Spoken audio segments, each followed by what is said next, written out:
It's Red Eye Radio.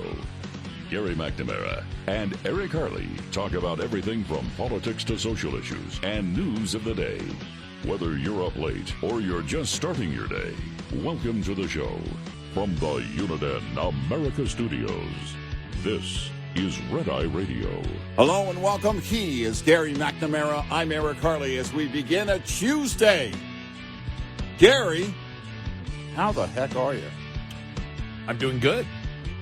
Just looking at the last advisory of the of Idalia here, the still tropical storm. Okay, expected to become a hurricane sometime today, and a major hurricane when it hits the Florida coast. Sustained winds still at 70 miles an hour. Yeah. So, yeah, not a hurricane yet, but expected once it gets over, because right now it's the tropical storm part of it is over the western part of Cuba. Mm-hmm. And so when it gets into open water, that thing is going to, heat up pretty quick. I had seen recently where the Gulf waters are warmer than usual. I mean, for all of us who live in Texas, Arizona included, but in Texas we've been under this heat dome since I'm pretty sure it was 1947 for a long, long time.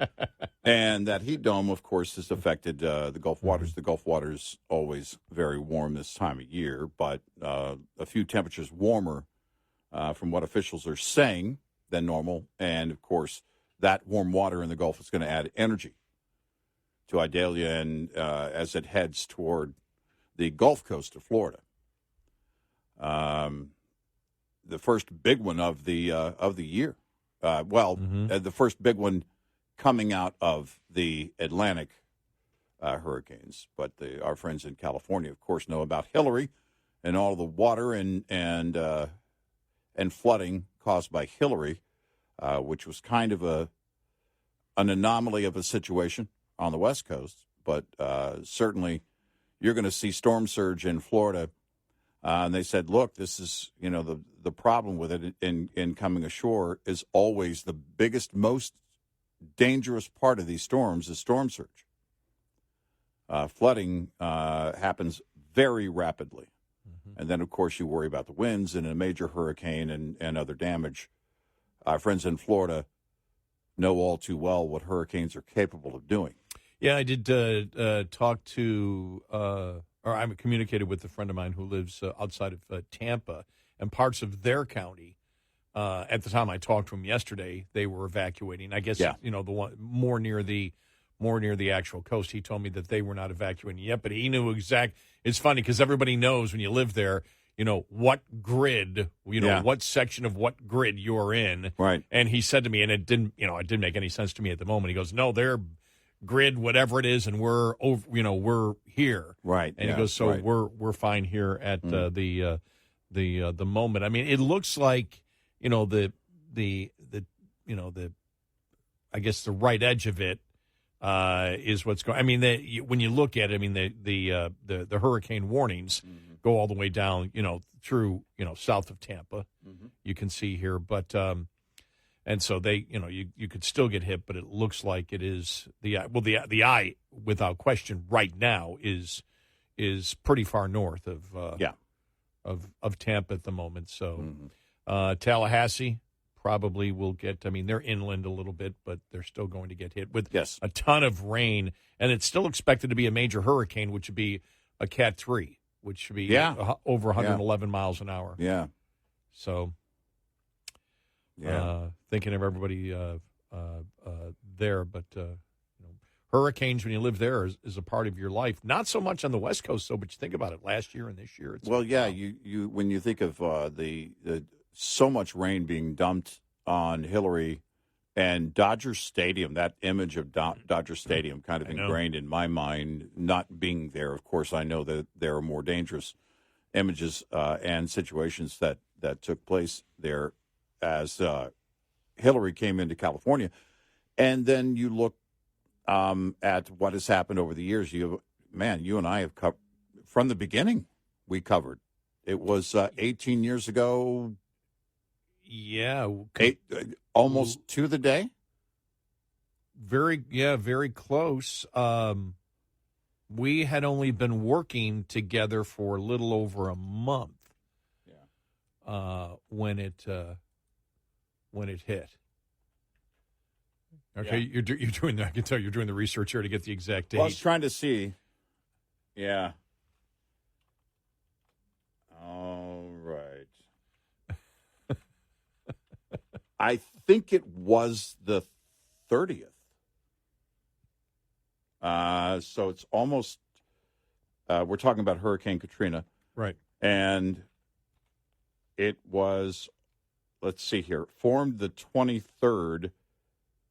It dissipated the 31st of August of 2005, and I don't know when the eye came on shore. I'll find it here in just a second, but it was almost to the day. I think it was the 30th.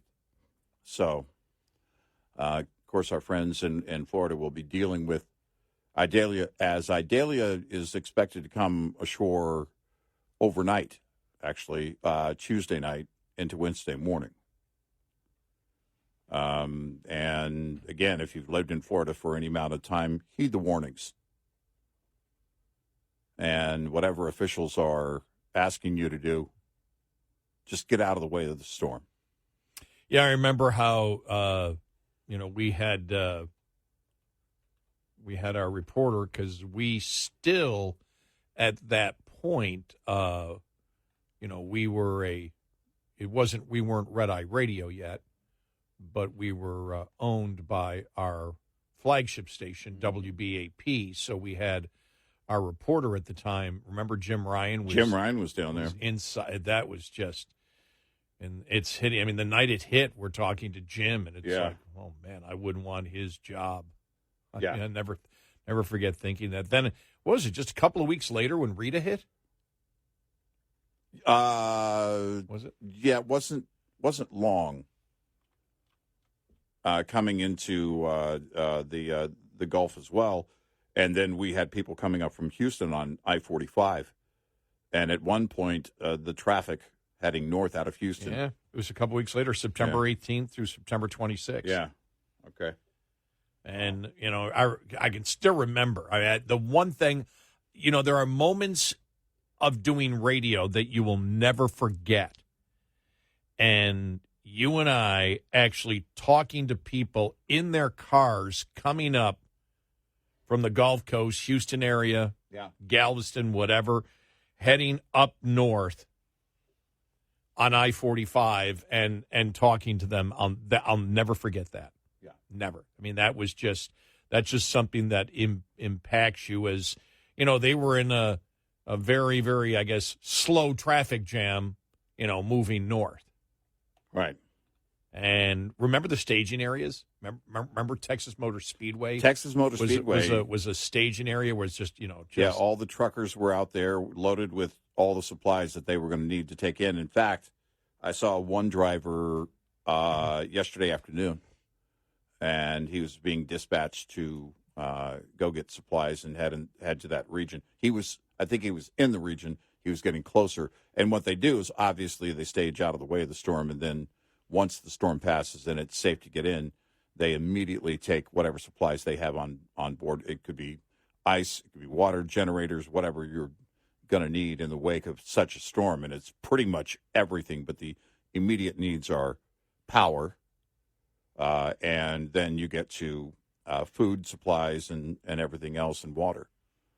So... And it's funny when you look at hurricanes, because I just looked up Rita here on my computer, and when you see that eye, I don't know what it is. I mean, I guess it's been following hurricanes as long as I do. When you see that well-defined eye, how terrifying that is, because you know how powerful it is. It looks like a monster, because over the years, when you see the image of it, and especially it happens when they assess these storms, often long after the storm was there. If you go back and you see the historical data of storms, and you can see satellite photos, and you look at that eye, it just looks like the eye of a monster.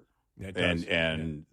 And that's exactly what you call these massive storms. A major hurricane is no small thing. You think about it, though, just because we've, especially on the Gulf Coast, people, for the most part, have learned to evacuate, and I'm looking at Rita here. I mean, any loss of life is horrible, but you think about, in a populated area, a Cat 5 hurricane hitting a populated area, total fatalities were 120. Yeah. You think about it, if those areas were as populated as they are now 150 years ago, we're no idea. You don't know what's coming in. You have there's no satellite, there's no nothing. Right. You're talking tens of thousands of deaths. Yeah. Back then. Yeah. And you think about some of the hurricanes that hit in the 1800s and the early 1900s, and whether it was Galveston, whether it was the one at was it Key West that hit one time, knocked out the bridge, a railroad bridge, and everything else, and the number of people that were killed then. And it's just like technology. You think about everything. Think about how much warning you have right now for Idalia, for example. Right. We've known about it. How many days now? I mean, we knew about it when it was a tropical depression, and they were warning, what the percentage is. So that goes back, 5 days? Yeah. So, right. The warnings that we really have for hurricanes, a week, that kind of thing is what, helps to save lives, that technology. But we'll keep you updated on it, and we'll have the latest reports on it for all of our listeners in Florida coming up on the show today. We got so much to talk about. Yeah, it was a crazy day, of course. The National Archives has about 5,400 emails that apparently have Joe Biden's aliases on them. And they say aliases. So was it Mr. Peters? Was that the one? Right. Is there more than Mr. Peters? Why? And the National Archives has it 5,400 times on emails Joe Biden used an alias. Wow. Perfectly logical reason, I'm sure. And we'll get to Karine Jean-Pierre back in action again. Pete Ducey asking her a bunch of questions that she he must feel great because nobody's really, a few of them asked the questions, but most of the reporters are still ignoring it. I did read something the other day that said, in normal times, a president, just the allegation of taking a bribe this long where the evidence moves would be the only story that's being covered by the media. Well, you would have Sam Donaldson up front back in the day. For those under the age of 90, Sam Donaldson was an ABC White House correspondent. Mr. President, Mr. President. And you would, but he would never, it would be relentless. It would be, if this were a Republican administration accused of taking a bribe with all of the information and evidence we have just so far, they would have already been impeached. They would have been out of office. Yeah. And I go by the standard of impeachment that they used twice against Trump. By that standard, right. If it was a Republican president, they'd be gone. Yeah. But it's everybody knows it, and the public knows it. The thing is, it doesn't matter. I wonder if it feels powerless for those in the White House press corps that are political activists when they look at the polling that shows that no, the vast majority of people believe that the president is corrupt. And all of his, whether it's Pritzker out there the other day from Illinois or anybody else out there talking about, no, there's nothing on Biden. There's nothing. And the public doesn't buy it at all. I wonder if they feel a little bit, I won't say journalistically because they're not journalists, but as political activists, they feel a little impotent. Yeah, right. Just wondering if they. Well, I wonder about that too. Do they just bide their time? They're biding their time until it's all passed. We'll just write an article on. There's new decor at the White House. The First Lady chose some new curtains. You know who else is choosing curtains? Gavin Newsom. When you started that, did you know you were going to end with that? When you started with the curtains, did you know you were going to end with that? No. Okay, I just wanted to it was like, because it popped into my mind. Oh, okay, all right. He's probably even already better. measuring for curtains. That's even better. Yeah. It was like measuring. And no, as it was in my brain about a half a second before it was out of my mouth. That's excellent, because it was very smooth. That's why I had a question. I didn't know. What you heard was actually a realization being verbalized. Oh, wait a minute. And I just used my outside voice instead of my inside voice. You know who else is measuring for curtains? And which is interesting because, look, we said watch the media.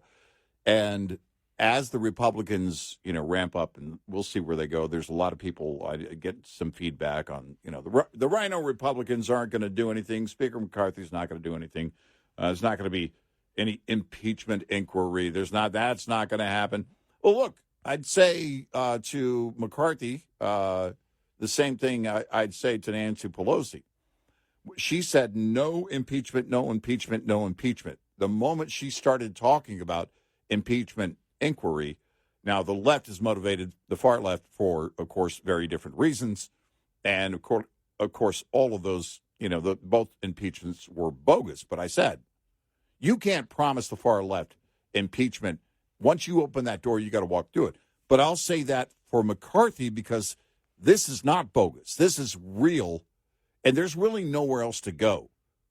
When you have Jonathan Turley saying it's time for an impeachment inquiry, then it's time for an impeachment inquiry. Yep. And we had said it before. Yep. Just before he had said it a couple days, you and I right. said, it may be time because it may be time for the impeachment inquiry. Now, you may want to promote it. Look, we're not impeaching him yet, but we need to find out all of this.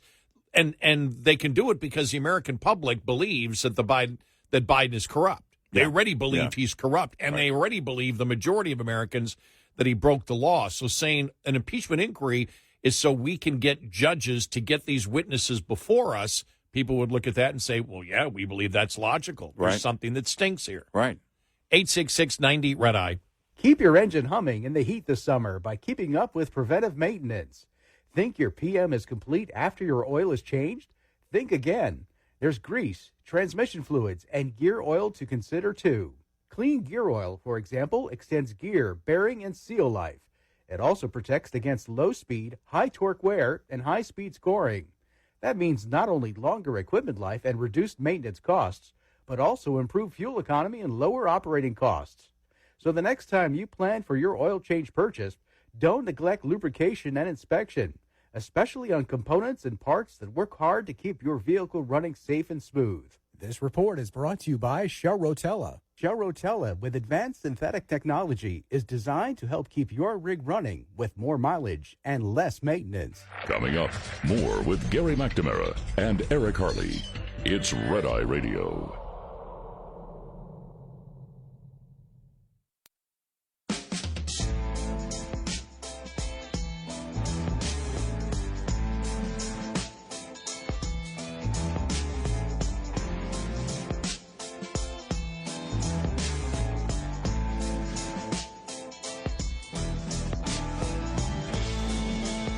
It's Red Eye Radio. He's Eric Harley, and I'm Gary McNamara. I'm just reading this headline here. Taliban's morality czar claims women don't need sightseeing as he demands women cover up their head even more because women don't need sightseeing. That's from the Taliban's morality czar. They have a morality czar? Yes. Here in the United States, the transgender morality czar claims that women don't need sports, so men should take over women's sports. Oh, there you go. Yeah, just wanted to... Yeah.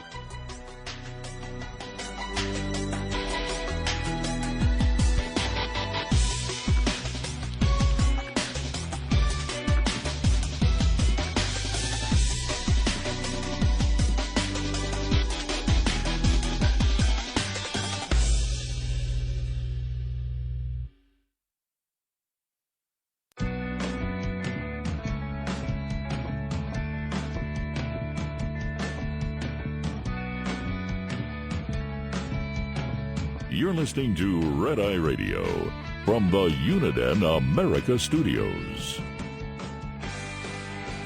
It's Friday Radio. He's Eric Harley, and I'm Gary McNamara. All right, so they're back. Corinne Jean-Pierre is back. All right. And she wouldn't get into the whole 2 beers a week thing. She didn't. She just said, I don't even know about the story. She didn't even know the story about it. Right. And so Pete Ducey had to explain it. So we're She's not going to defer to the USDA. Who? Is that the United States Drinking Association? Drinking Association. Okay, I just wanted to- And I will say this: Fox News cleared it up that it was that it's part of the recommendations, yes. not because their headline, and that was on there for a while. Well, indicated that it was that the government was going to mandate that you can only drink 2 beers a week. Well, yeah, it'd be limited. And I thought about that, after we talked about it one morning, and I thought, well, actually, if there's a health recommendation, it should be, well, we recommend none because alcohol is poison.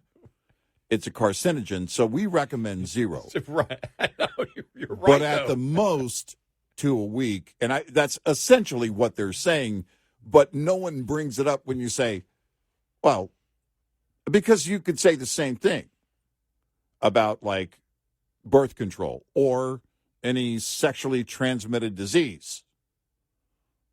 No sex. Abstinence. Yes. Yeah. Now everyone's going to be laughing at you, but I like that would be the recommendation. How come you're recommending abstinence when it comes to beers, but not sex? Yeah, exactly. Exactly. You know why? Well, because love is love. Well, let's put it this way, and this is not to advocate drinking. I have enough friends that are actually in recovery. Yeah, sure. Friends and acquaintances Yes. that I've had over the years. Yep. So I know it's a serious thing, but just from the scientific point of view, if 2 beers, if you have, let's go through it. If you have 2 beers, if you have one on Sunday night with the ball game, for the ball game, and one on Friday night when you get home from work, and there's no harm in that whatsoever. Mm-hmm. So Friday night you have one, just 1 beer. Mm-hmm. And then Sunday for the football games, you have 1 beer. Mm-hmm. You're telling me if you have 1 beer on a Wednesday, that is going to increase your health risk to the point where 2 is the only amount that you should have? Explain that science to me. Well, that's it, because I guess the question would, because you make the point of spacing them out, right? Right. Now, I'm thinking, okay, the game is on. You drink a beer while you're making your sandwich, and then you drink a beer while you're eating your sandwich a few minutes later. But no, if you space them out, then because I had a ton of questions about a lot of it. It's far too often that we see a new study says wine is good for your heart. A new study says clear alcohol is just, I saw this one time, can be just as, in moderation, just as healthy as wine for your heart. And that would be the clear, not the dark colored alcohol, like whiskey, a clear one. Everclear. Like Everclear, which is always clear, apparently. Grain alcohol? Yeah. I'll never forget the 2.5 Men where Rose, would you like a drink? Yes. Could I have some grain alcohol? We don't have grain alcohol. It was still in the back room. I've had some, and someone gave me a sip of it one time, and it burned my lips. I don't even think I swallowed. I didn't inhale. I didn't like it, but it was bad. I'm not even sure. It could have been number 2 diesel that was in that cup, but and there are so many questions about that I have, just as a layman, okay, because it could be the other, quite the opposite. It's more dangerous than we thought, or whatever. Clearly, we know the dangers of heavy drinking, daily drinking. Clearly, we know the effects on the body. You talk about cirrhosis of the liver. When your liver scars that way, there's no repairing it. I mean, the only option is replacing it, transplant. And that's just the beginning of what it can do to your body if you drink for years heavily. And you look at it, and then you think about all the other things that impact and as an older guy, you think about all your prescription meds, right? Okay, you got to get functionality tests on your organs and everything. If you're on certain medications, well, we need to check your blood, make sure everything's fine. It's not doing any damage from taking any of these meds because they're chemicals and they're fairly harsh. A lot of people have, a number of things to say about big pharma and the chemicals that we take, many of us as we're older, on a daily basis. So you look at those impacts and you say, all right, but is there any effect from, and I'm not talking about getting drunk. We'll talk about that later. But if you're talking about, let's say you have 2 beers where you can feel it, and I am one of those. If I have 2 beers, unless maybe I'm stuffed, I'm full. I've just eaten a huge meal. But if I'm just, if I ate a couple of hours ago and I have 2 beers, I'll feel it. Yeah, right. Yeah. There's no doubt. I don't know if I'm officially intoxicated. Right. At that point, I'm probably not, based on on your BAC. Yeah. 150 pounds and everything else. I'm probably less than, at that point. I would probably be at my weight. I don't know what, 0.03. Yeah, maybe. But you can still feel I can feel a 0.03. Okay. So there's the other thing.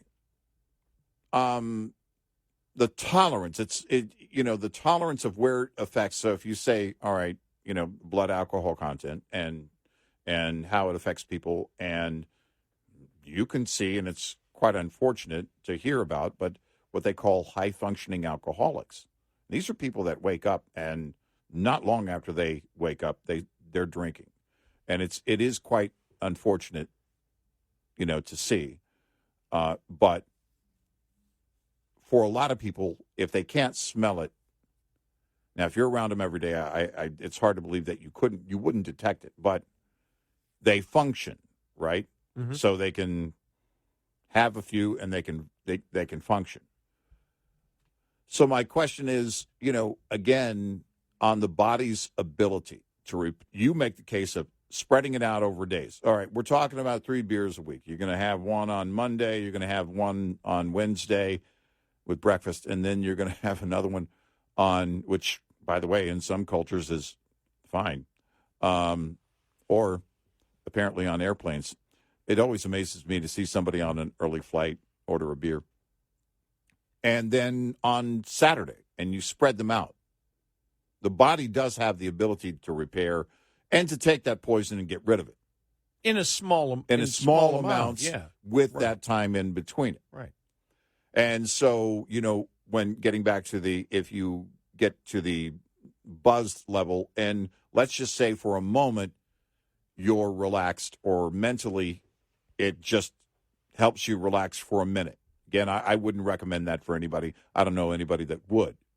But is there any positive effect from that mentally that turns into a positive effect hormonally that you could say, all right, it is a long-term, it is a good benefit if you do it in that very moderate setting.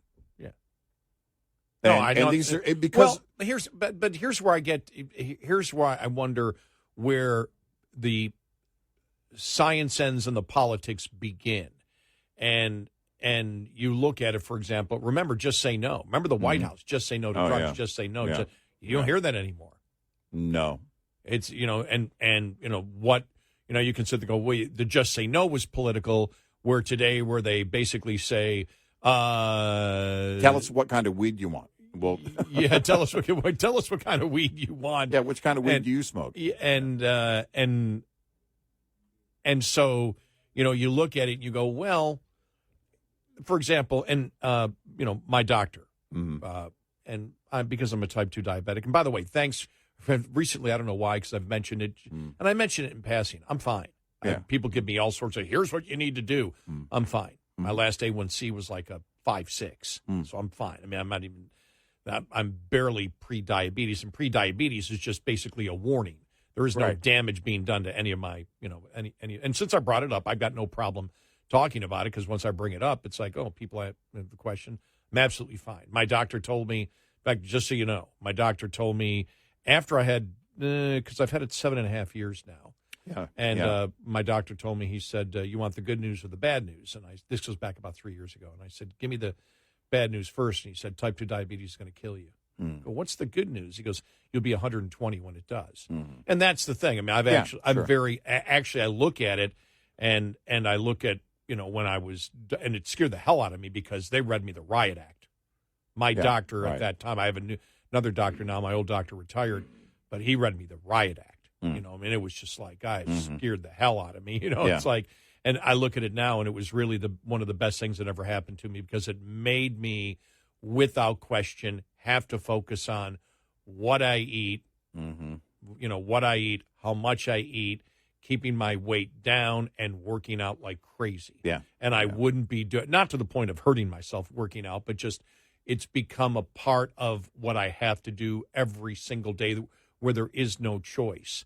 And, I don't know. I mean, it might, because of that, I may be healthier right now, being able to do the radio show. It may make it so 5 years down the line, I can still continue and do the things that I want. And I realized that by getting this and taking care of it, I give myself a great opportunity over the next couple of decades to have a much better quality of life than maybe if I didn't have it, and what I would have eaten, and maybe just, 15 pounds overweight, then 20 pounds overweight, then 30 pounds overweight, and just into the bad habits. So for me, it's something I'm appreciative of. But thanks for the people that, always send me suggestions, but everything is fine. I'm fine there. But my doctor, still tells me today, I mean, he knows I don't, but last time, even when I went in, I said, you didn't ask me if I smoked. What do you don't, do you? No, you ask me every time, though. He goes, that's the one thing. You can't smoke if you've got diabetes. You can even drink, moderately or lightly, but you can't smoke. Yeah. And it's just like, that's the riot. It's really the only riot act he's ever really read to me. Yeah. Was that. And so I always play, if he doesn't mention, I always play with him. So I can't smoke, right? What do you mean I smoke it?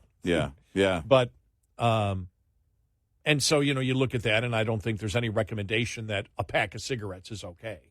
No. It's, the recommendation is 2 cigarettes per week. No.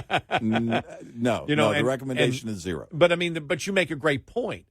If you're the government and it's poison, and you know the health risks of alcohol and the number of people, and you're not going to play, because are you playing politics by saying 2? Right. Would the government be better if they, number one, either just stayed out of it completely, right, or said, look, our health experts recommend you don't drink and you don't smoke. Right. We know people are, but we recommend that you don't. Well, yeah, and that's it, because you can say, well... Or they just stay out of it completely. The minerals in beer are good for you, and, that they can be healthy if you, in moderation, and blah, blah, blah, blah, blah. But the alcohol part of it is the focus that I was, is where I always have my focus. Because as a nation, we're a nation that wants to be buzzed a lot. And right now, a lot of people are smoking weed.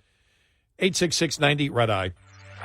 Lines open for your calls. 866-90 Red Eye on Red Eye Radio.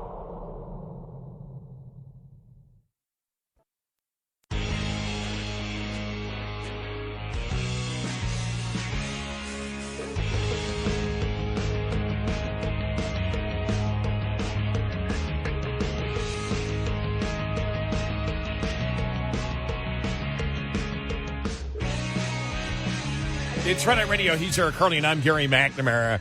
So coming up on the top of the hour, we will we'll play the question on because the White House really hasn't been around for a while, and so Karine Jean-Pierre back. How long has it been? I cannot remember. It might only be 10 days, but it seems like it's been about a month since we've seen her. So she was questioned on the president was on vacation. Yes, and then he and the first lady had to go to first day of school and all of that. But it feels like she's been gone for a while. We'll get to the whole Hunter Biden, Joe Biden influence peddling all coming up.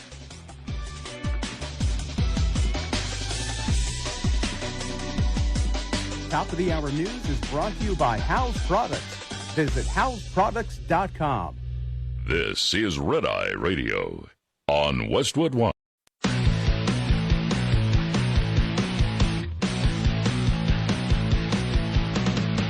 Now, it's Red Eye Radio. Gary McNamara and Eric Harley talk about everything from politics to social issues and news of the day. Whether you're up late or you're just starting your day, welcome to the show. From the Uniden America Studios, this is Red Eye Radio. All across America, we are Red Eye Radio. He is Eric Harley, and I'm Gary McNamara. We're everywhere. We're everywhere.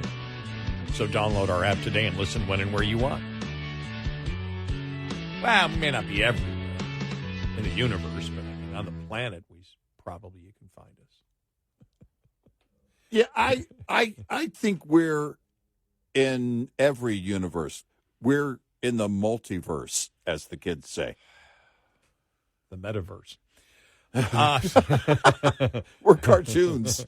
All right, you ready? All right, what do you got? Here we go. All right, let's start out with Pete Ducey asking a bunch of questions to Karine Jean-Pierre concerning Joe Biden, Hunter Biden, the influence, or excuse me, the what do they call the illusion of influence, and more, and see how she won't answer any questions. Now, the part that got interesting to me is the fact she goes, ask Hunter Biden. He goes, yeah, but this applies to Joe.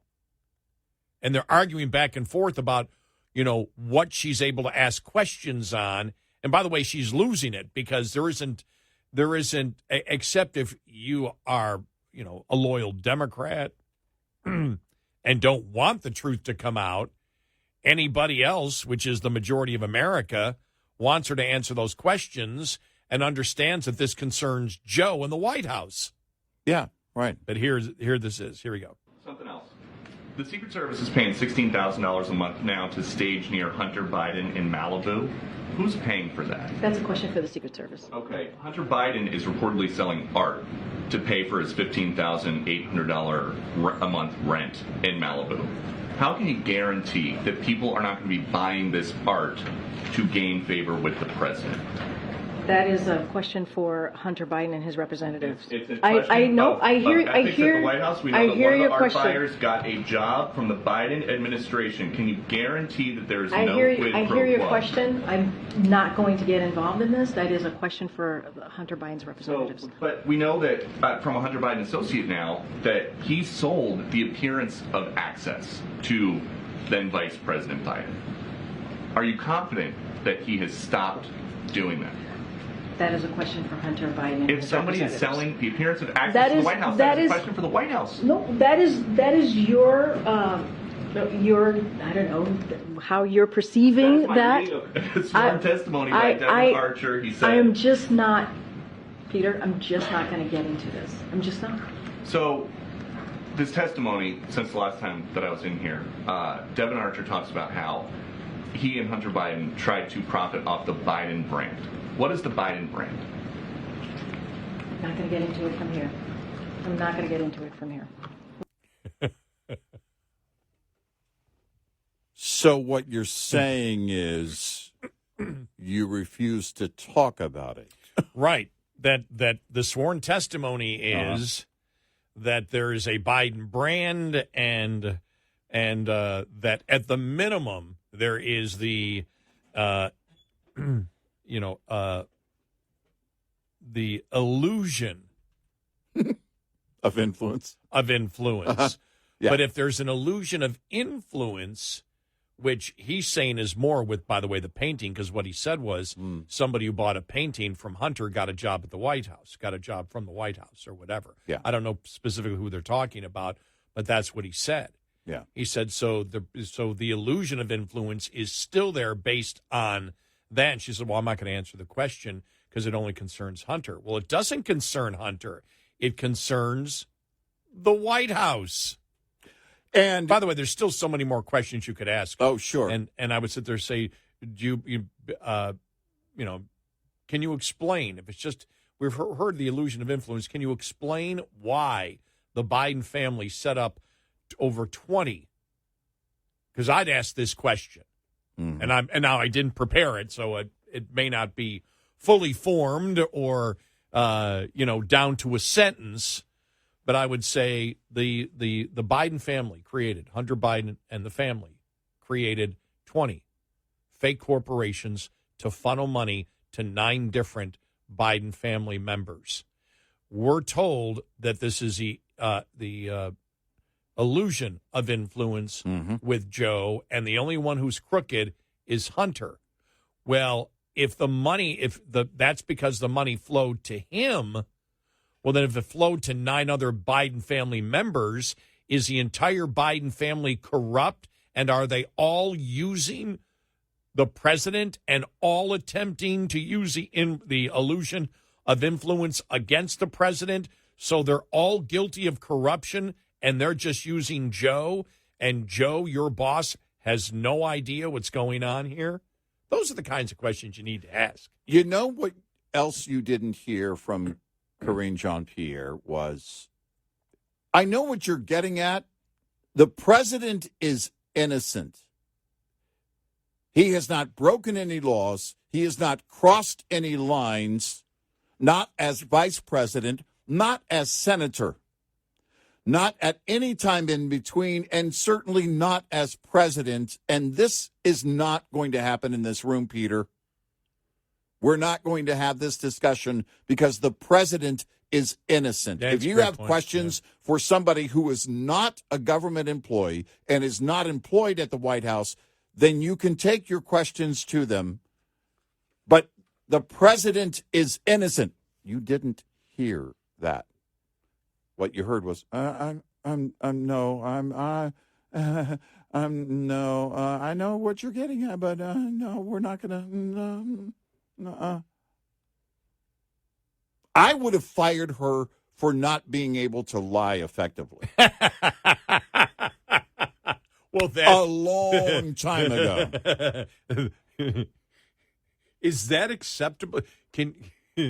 Is that getting fired for cause where you couldn't collect unemployment? Why did you get fired? Well, because they told me I did not lie good enough. Well, then that's horrible. You should be able to sue them. What's your job? I'm a presidential spokesperson. And what does that entail? Lying every day. Lying. A lot. So then what they're saying is you weren't lying effectively. Could you imagine that conversation going on? Right. But I'm trying to collect unemployment. Yeah. Yeah, but we're trying to find out whether you were fired for cause or for non-performance or just laid off, and there's a difference. How much were you making? $5 million a day. You are a horrible liar. You're bad at it. Wait a minute. Are you? Is that the real you, or are you acting when you're up there at the podium? Well, I'm acting. Are you telling me the truth now or then? Are you a member of SAG or AFTRA? Well, no. Oh, darn it. We thought you might be able to get you unemployment in California. Exactly. Would you like to be? Have you ever thought about getting into acting? If you want to lie for a living, go out to Hollywood. You didn't hear that. And I think Kirby tried to pull it off one day. Yeah. And still failed. Yep. You look, you're going to have to be strong behind that podium. And why is it they can't do that? Because there really is no conviction. There's only so much, and I really wonder how much they are sweating on the left inside the Beltway all the way to the top and inside the White House. I think big time. Exactly. Big time. When you're sweating, you're not going to have the confidence because you can see the clouds in the horizon. You can see what the GOP is doing. You can see where this is going. And it could be, remember I said a while back, it was a couple of months ago, I started saying, the left is afraid because they don't know what the GOP committees have. They don't know what the whistleblowers are going to say or what evidence is going to come up. They're right now in the clouds, in the fog. Well, one indication that was correct was Director Wray, FBI Director Wray. No, there's no FD 1023. Hey, dude, we've seen it. Oh, you mean that FD 1023. And so they're all acting like we'll just wait for it to rise to the surface and react as it comes to the surface. And I think now we could be at a point a pivotal point where they know we're close to getting the bank records. We're close to seeing the flow of money, which you and I have always said is going to tell the whole story. I actually think that the White House keeps her there because the White House press corps that are political activists, of course, the vast majority of them, they're not asking the tough questions. As it was an article or op-ed piece I saw over the weekend that was stating that any other time in history, this would be the number one story every single day, as every single day you get closer to, we're getting close to the actual money trail. And if the Republicans get this impeachment inquiry or they decide to do that, well, then the courts are probably going to say, okay, you can start releasing some of these financial records. And everybody knows that that's what they're waiting for. They're waiting for that shoe to drop at that point. But every single day, the story yesterday, we'll get to here in a little bit, 5,400 times on emails the president used aliases that the National Archives, has. But I think they keep her around because there's a sympathy that she's so bad, I believe, from the press corps that they really don't ask the toughest questions. Well, because there's the thing. Okay, so Jen Psaki, much different approach.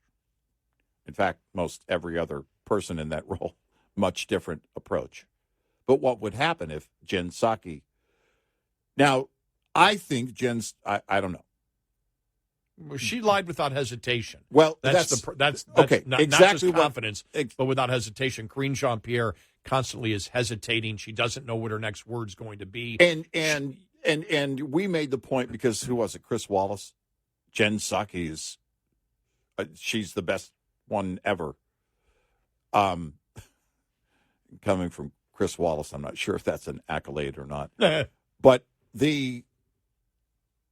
you made the point, well, wait a minute. No, because in that you have to convince people. You have to rally the troops. You have to be able to build a public consensus, at least to a certain extent, certainly with your own political team, side, rank and file.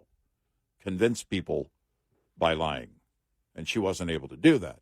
But at the very least, when you're president, you're the mouthpiece for a guy who's being accused of bribery, and every day you need to behave like it's making you angry that anybody, how dare you bring this up?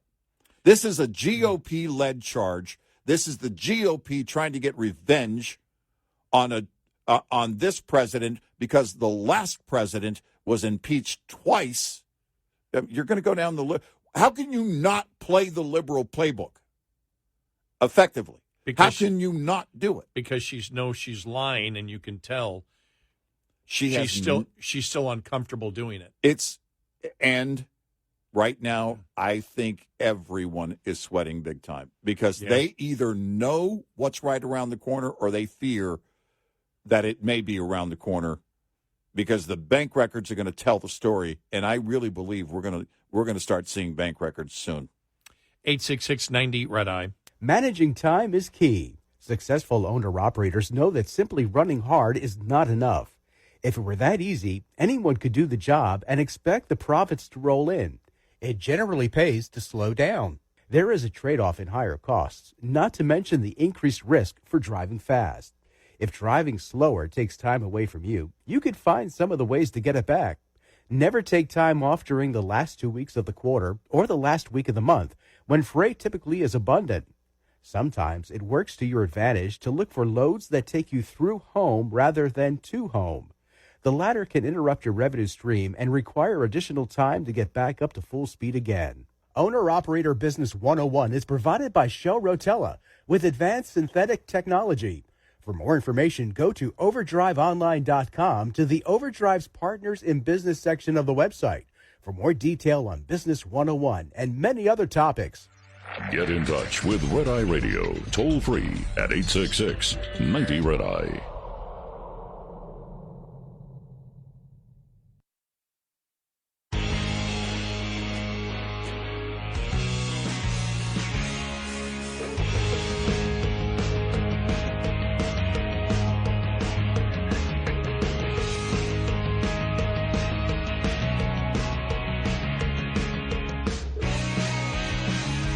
It's Red Eye Radio. He's Eric Harley. I'm Gary McNamara. You know what I've been thinking all this week and even last week? Yeah. I've been thinking, when I get on a plane this Friday, are they going to require me to wear a mask? It's been ramping up again. I know. It's been ramping up again. Yes.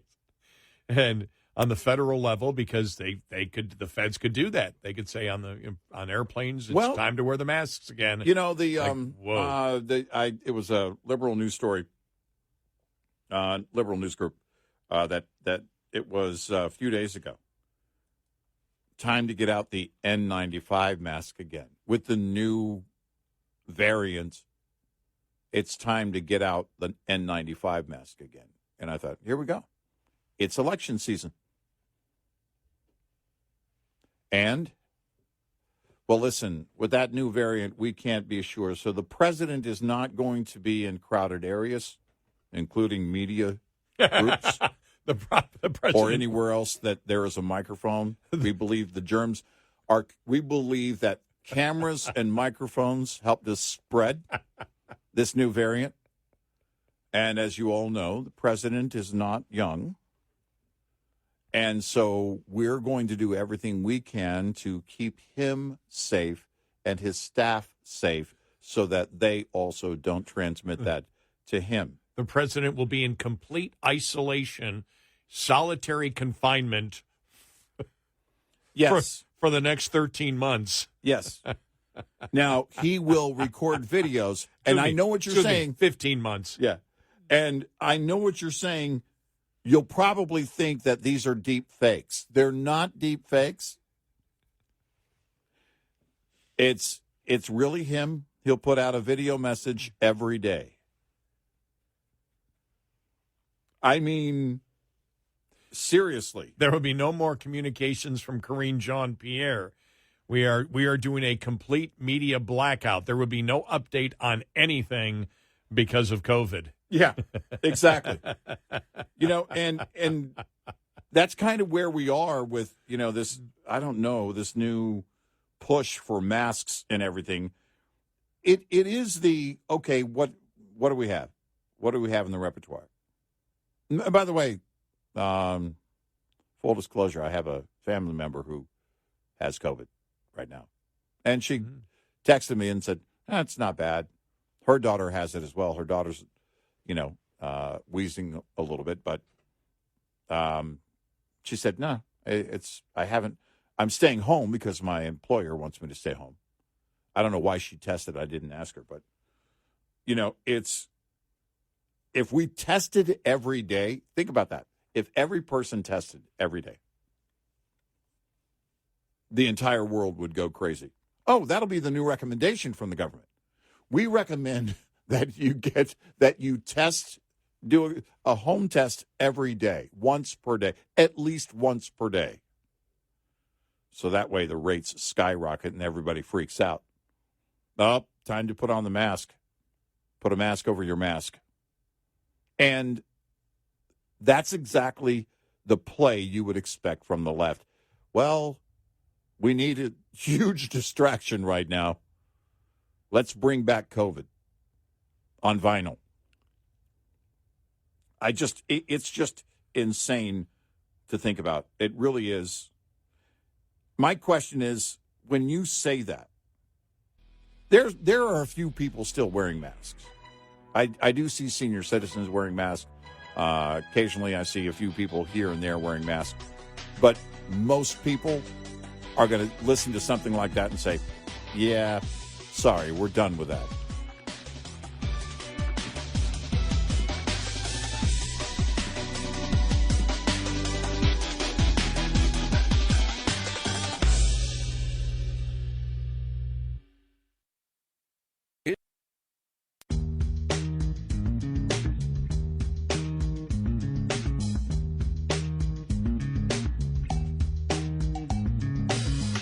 Gary McNamara and Eric Harley taking your calls.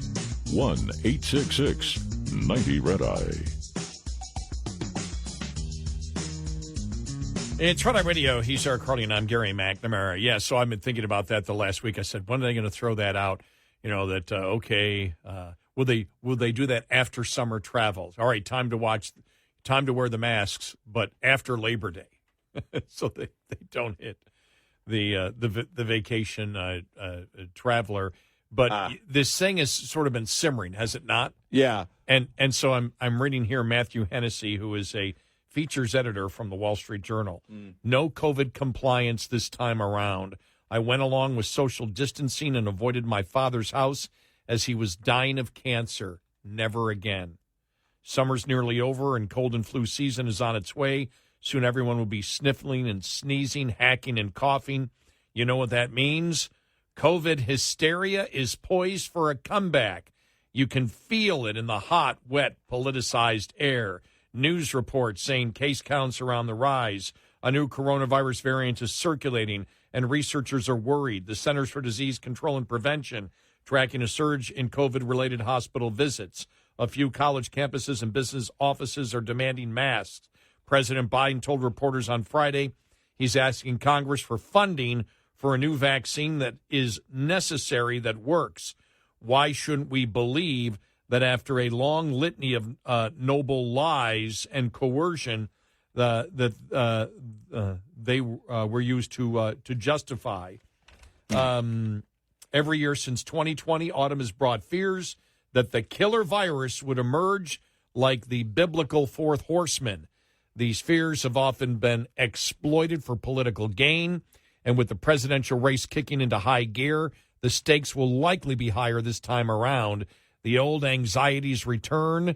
What if it's worse this time? What if they call for lockdowns? How can we be sure people won't fall into line again? Can my business survive another test? Can the country?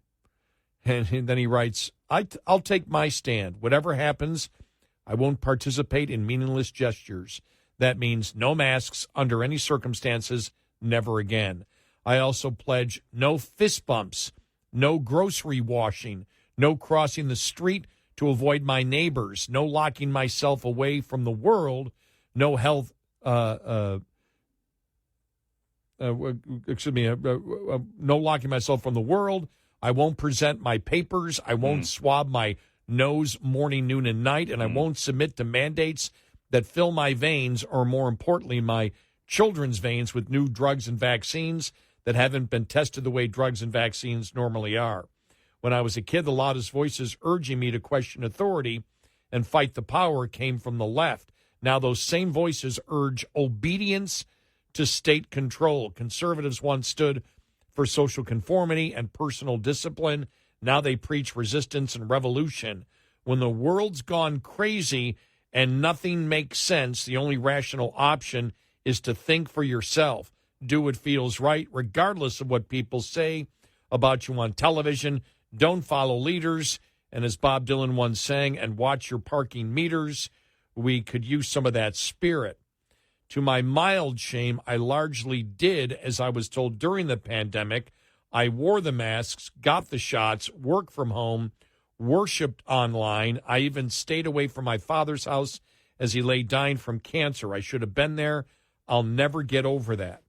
I complied because everyone seemed to be complying, and I didn't have any of the guts to say no. In hindsight, I can't help but feel I sold my God-given freedom too cheaply, and I won't get fooled again.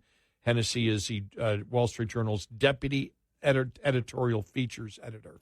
So here's the tweet I saw the other day. This was Sunday, and it's from CNN, and it's the tweet with a link to the story about it.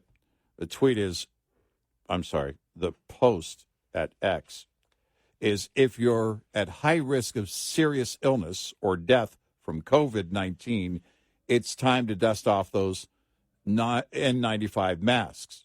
Well, I would argue that if you're at high risk or serious illness or death from COVID-19, you never put them away.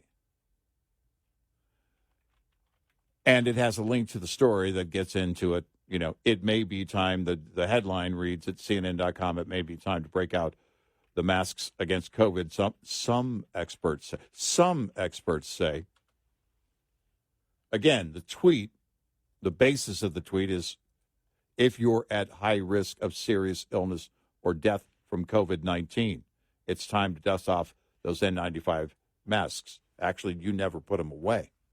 You're at serious risk. So you fold that in to this entire equation. And what is it about? It's about, all right, and I think they're floating these things to see, can we get mandates? Can we get back to the mandate thing? Can we go back into crisis mode? Because we're nothing on the left without a crisis. Well, and the fact is, they blew it because they lied. Right. And, you know, I'm reading here from the New York Post. The New York Post immediately has this story. Is Twitter,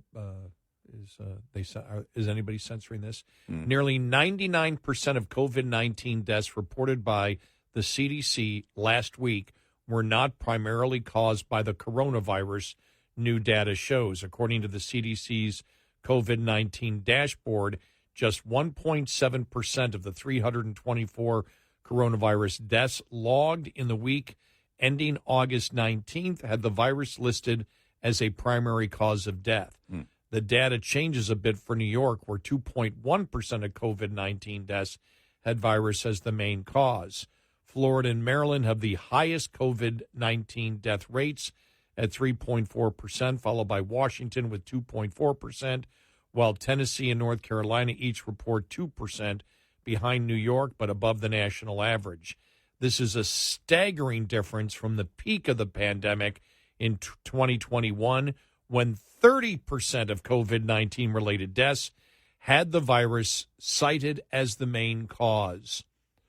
The primary cause of death is defined as the condition, injury, disease, situation, or event that initiated the chain of events resulting in a person's death. The CDC has not reported the primary cause of death in cases where COVID-19 was the secondary factor, but data from the agency shows cancer and heart disease continue to be the leading causes of death nationwide. Weekly COVID-19 deaths are at their lowest numbers since March of 2020, according to CDC data, but coronavirus cases recently jumped nationwide, with New York reporting a 55% increase in the beginning of August. The spike came from a new variant dubbed EG5, emerged as a dominant strain, causing about 17% of the COVID cases nationwide. As new variants continue to arise, health experts are concerned that we are not prepared, especially for a worst-case scenario. New York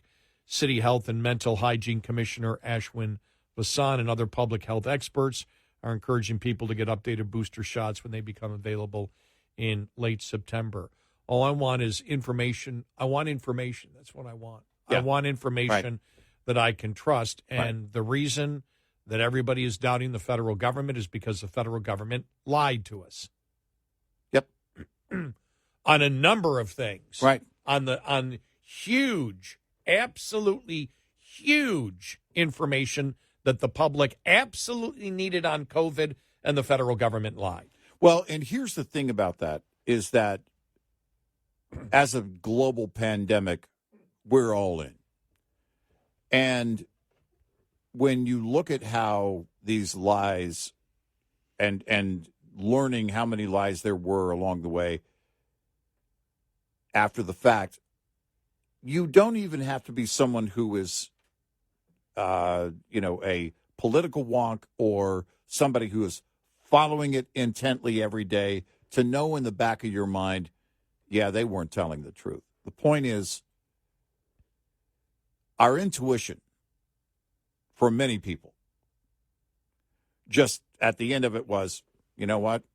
It was exactly what many said at the beginning. Dangerous if you have underlying conditions or you're somebody who is a senior. Or obese. Yeah, underlying condition. Yeah. Right. And so all of these things, when you add them up, is why did we stop the world for that? Why didn't we just protect those who needed protection? And there are some exceptions to that rule along the way, but there are for any disease or illness. Why? We assess our own risk every single day. We let teenagers drive. It is the number one cause of death amongst teenagers is car crashes. But we let them on the highway starting at the age of 16. And the older I get, the younger that gets. And those are the things that we as a society, a free society, have decided that we will live with acceptable levels of risk. Well, what we forget about, remember, the entire mandates in closing down was based, and the vaccine mandates were based on a falsehood that we knew, and the mandates were still being promoted by the federal government. Mm-hmm. And we knew at that point that the vaccines did not, and the federal government knew that that wasn't even tested in the vaccines. Right. From what we know, whether it stopped the actual spread. We know now it did not stop the actual spread. Mm-hmm. And so you didn't need to close down everything, because one of the things, and you and I had asked this early on, well, why would you close down everything? And why would you close down? Remember the insanity of it. We closed down parks. Yeah. Parks were closed. Yeah. And that's why, we They sent a SWAT team after Tom Brady.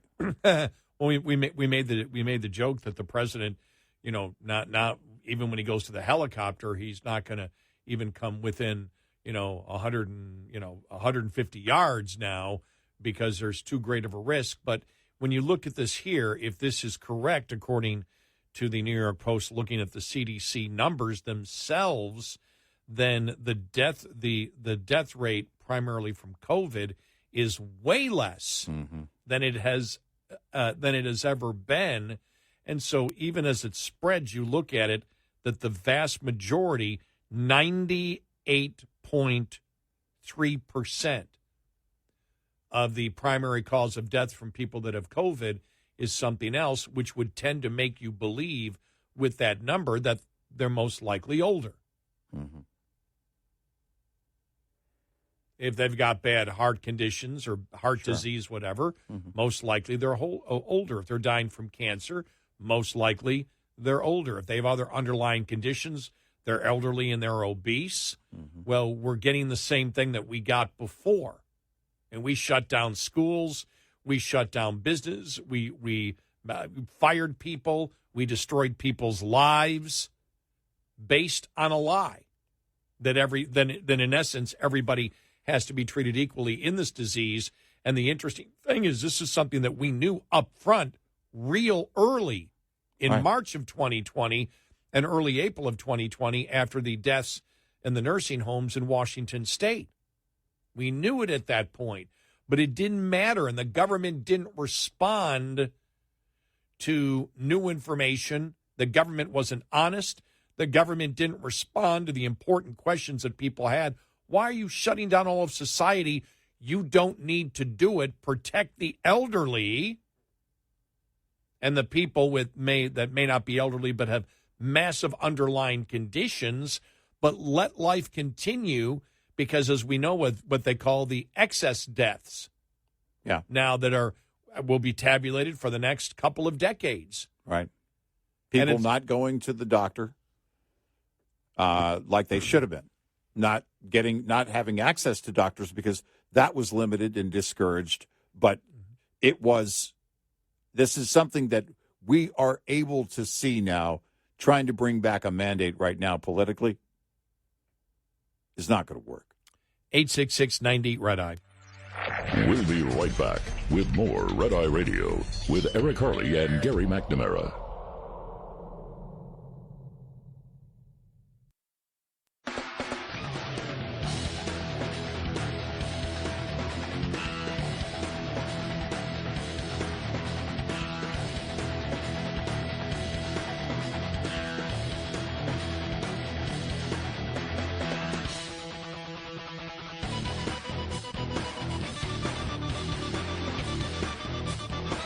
It's Red Eye Radio. He's Eric Harley, and I'm Gary McNamara. Coming up on the show, we'll hear some comments from Jonathan Turley yesterday. All right. On the All whole right. Hunter That's always Biden, fun. Joe Biden situation. Yeah. Very interesting. Electric vehicles. What if the dealerships don't want them? Well, you and I kind of touched on that the other day. What happens when you have a glut of inventory? Well, you have to mark them down, but you can only mark them down to the point that the OEM allows. You can't the dealership can't take a loss on it. Right. So what do you do with that? What if the dealers don't want them? Uh-huh. Very interesting question. Coming up.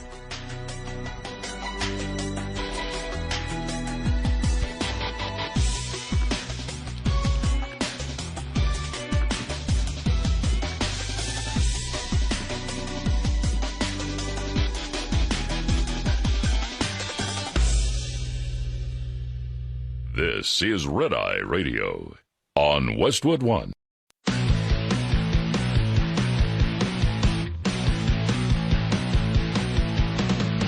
Now, it's Red Eye Radio. Gary McNamara and Eric Harley talk about everything from politics to social issues and news of the day. Whether you're up late or you're just starting your day, welcome to the show. From the Uniden America Studios, this is Red Eye Radio. All across America and around the planet, we are Red Eye Radio. 866-90-RED-EYE. Good morning. Welcome. Looking at the latest from Hurricane Idalia. Now just a little bit north. This is the 1 a.m. Central update here, just north of Cuba, the western part of Cuba, and now heading into the Gulf. Still a tropical storm. Did I say hurricane? Tropical storm. Yeah, tropical storm at the moment. Yeah. Still a tropical storm. If I said hurricane, I apologize. Tropical storm, but will become a hurricane sometime today. And by the time it hits, right now looking early morning on Wednesday, it will be a major hurricane, which means Cat 3, 111 miles an hour or greater. Yeah. And that's where we are right now, and still showing it on about the same path. Yeah, right. That will likely update throughout the day today, as it is expected Idalia to make landfall there on the Gulf Coast of Florida in Tuesday night into Wednesday morning. So make sure that you heed all of the warnings from local officials for our friends there in Florida. If you've lived there for any time, then you are well aware of how this works. And there's it's interesting to look at the storms, the history of these hurricanes. You and I were talking about it earlier. You look at the 1900 Galveston hurricane, September 9th of 1900. You and I covered Katrina in 2005, which was actually the anniversary is today on the second landfall being in there in Louisiana. It made landfall in Florida before that. And so, again, with these storms over the years, you hope that people learn more and more. The technology advances, and our intuition and our behavior should also advance accordingly. In Galveston in 1900, there was no media. None. And I can't imagine. You see something on the horizon, you're getting word of it, but you're just not, there's no way to be fully prepared for that. There's no warning. Even with today's technology, sometimes there's no way to be fully prepared other than humans getting out of the way of that storm. And that's the most important part. Interesting, the other hurricane that's out in the Atlantic right now, southwest of Bermuda, and that's 145 miles an hour. It's a major hurricane now. Yeah. And it remains a major hurricane all the way through 8 p.m. Wednesday. It's not going to hit Bermuda directly. I'm sure it'll have an impact on Bermuda, though. But it's will basically go around it and then head northeast. Will remain a major hurricane all the way until 8 a.m. Thursday. It'll still be a hurricane, but not a major. And then all the way through Thursday. And it's funny because it goes up through the North Atlantic and then coming right behind it, because once Idalia goes through Florida and up the coast of Georgia and South Carolina, then it makes a turn and heads in the same direction, right behind Franklin, which is Hurricane Franklin right now. That's in the Atlantic, and will end up. It looks like both of them will end up somewhere in the North Atlantic. Yeah, but just always fascinated by hurricanes. Yeah. As I grow older, there's a couple of things I always wish that I had taken a course in meteorology, and I should have paid more attention in college to geography. Yeah. Which taught a ton about volcanoes, because now I'm absolutely just the most fascinated and interested, in hurricanes and what makes them tick. The same thing with tornadoes. You get tornadoes when they hit here, and you're like, how can clouds, how can clouds in the atmosphere create something that is so incredibly powerful? Well, still as a layman today, having spent most of my life and a lot of my life in Tornado Alley, I don't know that you can include, I don't think Del Rio was in Tornado Alley, but I spent much of my life in Tornado Alley, and you still, even as a layman, you kind of know certain terms when a meteorologist is talking about it, and you recognize those terms as they're talking about it, but obviously you don't fully understand it as a layman. But so much has been learned because tornadoes spawn so quickly. But now, with today's technology, being able to know that these are the areas of high risk, moderate risk, low risk at this on this day. And, I saw it, I was thinking about it the other day, because sometimes your local meteorologist, especially on television, they'll say, listen, tomorrow's going to, we're going to see this, we're going to see that. And then if it doesn't happen, we had that happen not too long ago. And it turned out that the system actually went south of our area. And then people were on social media reading the riot act to the meteorologist. You're complaining that it didn't happen? Was his response. And I'm like, exactly. Look, you can't say that it's not an exact science, but the problem is that Mother Nature isn't exactly predictable. And that's the nature of weather and storms. Remember, was it last year or this year? The ones going through Arkansas, heading towards Memphis. Yeah, I was blown away by these meteorologists who were zeroing in exactly.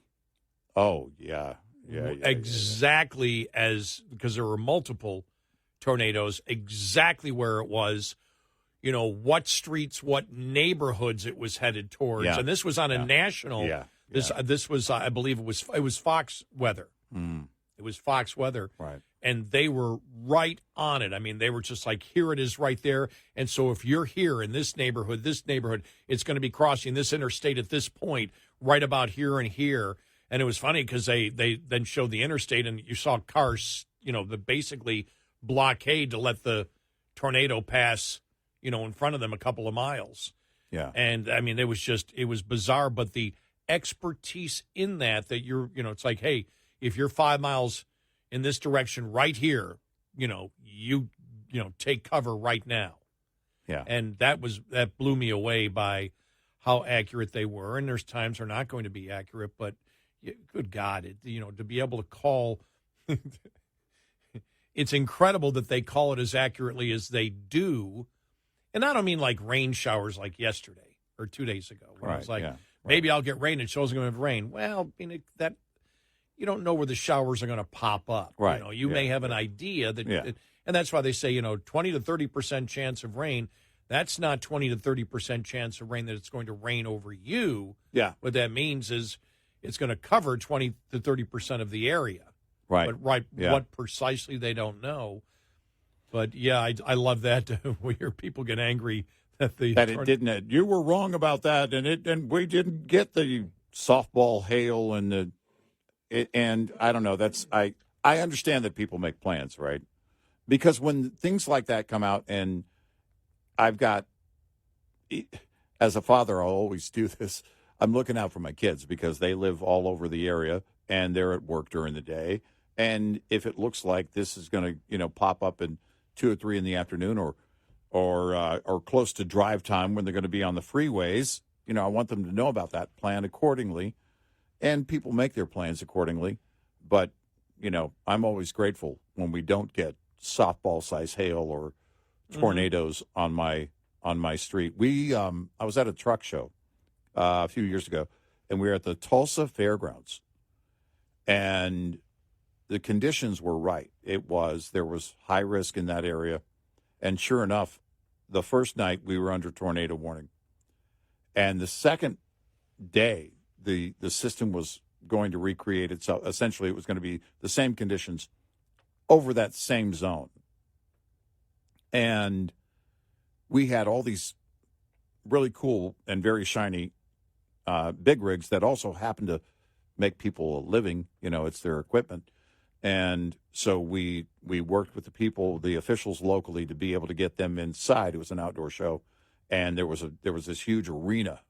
I think it was sometimes used as a rodeo arena, and they were able to park them in there on the second night. But I remember being at the hotel, and the sirens are going off and the warnings are going off, and it's highly unsettling.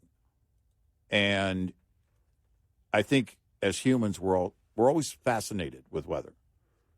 I think it's just part of who we are. It kind of makes us nervous, the power of it all, and it should motivate us when we have this technology and we have people telling us, get out of the way of the storm. And you know what? If they're wrong and your house is standing, and more importantly, you and your family are intact, then that's a good day. I would say the only time, most of the meteorologists around here have been around for a while. Yeah. You know who they are. When I lived, for example, and even when I'm back in Buffalo, you have so many. I mean, that's a feeder television market, which means you're getting a lot of young people who come in and they're leapfrogging to the bigger markets, so they don't stay a while. I'll go back when I go back, I don't know who anybody is. I mean, from when I was there 25 years ago, you don't recognize any of the news people on the TV. So right. A lot of them don't come from Buffalo. So when people say there's going to be a foot of snow, they're like, they just absolutely go crazy. Mm-hmm. And there's so much hype on it. You're like, it's just a foot of snow. Right. And for Buffalo, that's nothing. Right, exactly. And so, now last year was legit. Sure. Last year was legit. And here, a lot of people up north will make fun for example, of down here in Texas or in Dallas when we're going to have an ice storm or a threat of snow. But as I explained to everybody up there, the difference is we don't have any equipment. Right. We don't run salt trucks. We don't run the budgets for it. Remember when the Super Bowl was here? Yes. And we had to borrow state DOT trucks had to come here from West Texas because Amarillo, Lubbock, that area, it's higher elevation than us, and they also get stuff that comes down. They get colder weather. They get more ice and snow typically than we do, and so we borrowed DOT trucks from West Texas that had to come in and clear the roads so everybody could go to Jerry's house and watch Jerry Jones, the stadium, and watch the game. I mean, it was. Yeah, but when you get and it doesn't leave for a while. I mean, the cobblestone ice was a few years we back. had that was horrible. Oh my gosh, it was horrible. That was just. I had to drive on that and go rescue my daughter and her husband. And you don't deal with that up north because they just throw salt on it and it's gone. It's gone. It never really forms to that level. Right. Yeah. And so you don't have that. But even driving, because I remember a couple times driving home. I don't know if it was from here when we were at the ABC studio, so it was actually a little further. Right. I remember there'd be a foot, there'd be 12 inches of snow, and I would drive, it'd be on the ground. Yeah. And all the streets would be completely deserted, and I'm the only one driving, even down the tollway. There's hardly a car to be seen. And I'm like, well, they shouldn't be out because they're not used to driving in this stuff. I grew up my whole life driving in it. Yeah. So I know the proper speed, and I just know how to drive in snow, and I actually know how to drive on ice. Yeah. And there's some exceptions to that in the north. If a quick moving system dumps a lot of stuff faster than the trucks can take care of it on the road. Like I remember several years ago, I don't know how many years ago that was, the I-80 thing in Pennsylvania. Oh, yeah. Well, yeah. You can. But those are you can get. I mean, exceptional. Oh, good God! Last year in Buffalo, they got. I mean, that snowstorm. I mean, we just got killed, and I don't know what was worse. People ask me all the time. I wasn't there for that one. Luckily, I wasn't there for that one. Well, I would have never made it back. I was, the night before my flight was canceled. Yeah. But that Christmas storm was.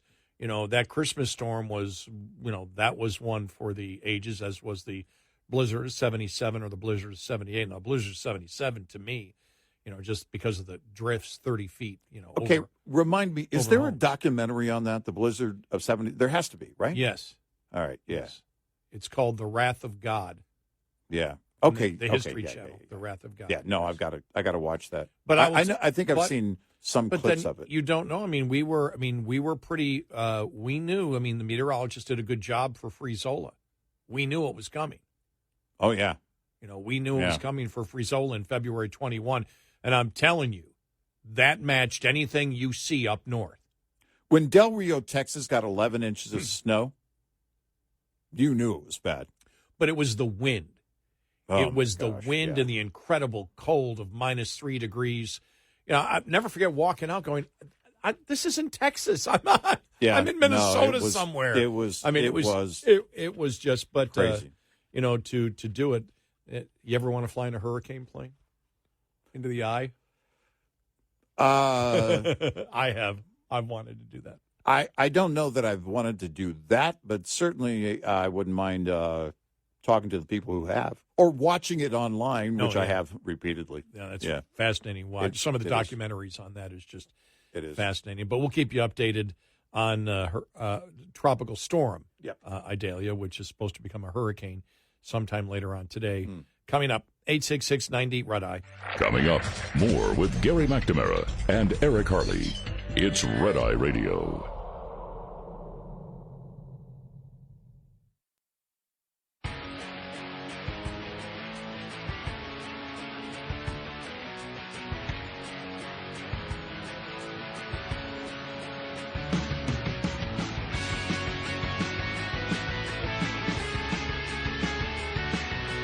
It's Red Eye Radio. He is Eric Harley, and I'm Gary McNamara. Good morning. Thank you so much for being here.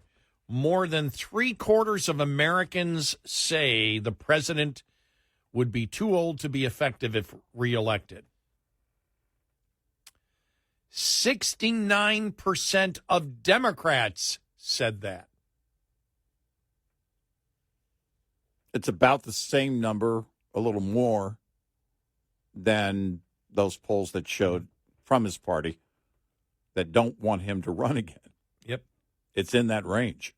77% of Americans say President Biden would be too old to be effective if he were reelected in 2024. New Associated Press poll says 69% of Democrats said he's too old to be effective for another 4 years. 89% of Republicans said the same, which, of course, brings us to the point of the show whenever we're talking about polls. Who are those other 11%? No, that's exactly what I was waiting for. Yeah. No, it's going to be, he's going to be better than a young person. A fourth term, third term, fourth Come term. on. Forgetting about an Obama third term. That's right. He goes to the gym and works out, He'll tell you about it. Mandelbaum. It's go time. Across party lines, Americans said they would want to see age limits imposed on the presidency. Interesting. Age limits imposed on the presidency, Congress, and the Supreme Court. Okay. The survey found 66% said they would support age limits for presidential candidates, 68% age limits for Congress, 67% support a mandatory age for justices. Huh.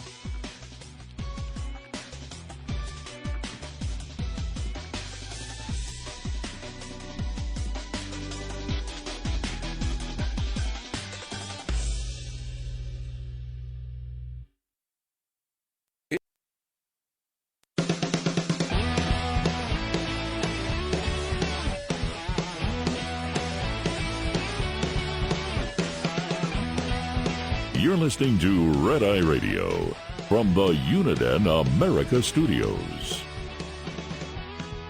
It's Red Eye Radio. He's Eric Harley, and I'm Gary McNamara. All right, two things, and they're things that you and I have talked about a lot in the past, and they've really come to the forefront here in the last couple of days.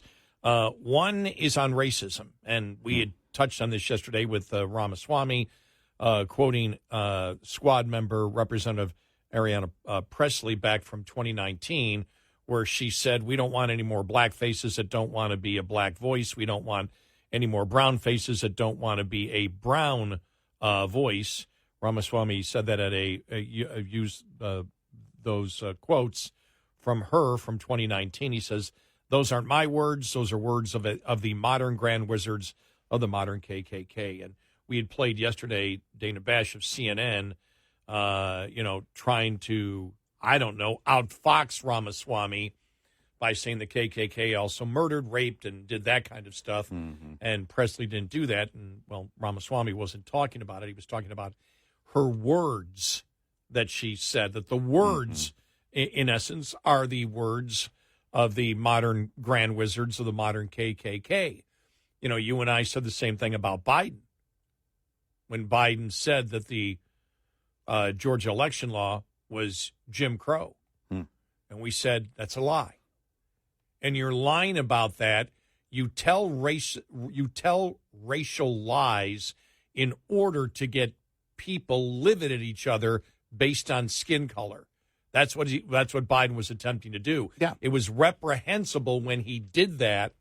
And we have stated all along, and this is why more than Ramaswamy have to hit this, I'm still not happy with the Republican Party for not hitting every day the identity politics of the Democrats. You have, I'm sorry, I don't mean to quote Banya here, but you've got gold, Jerry.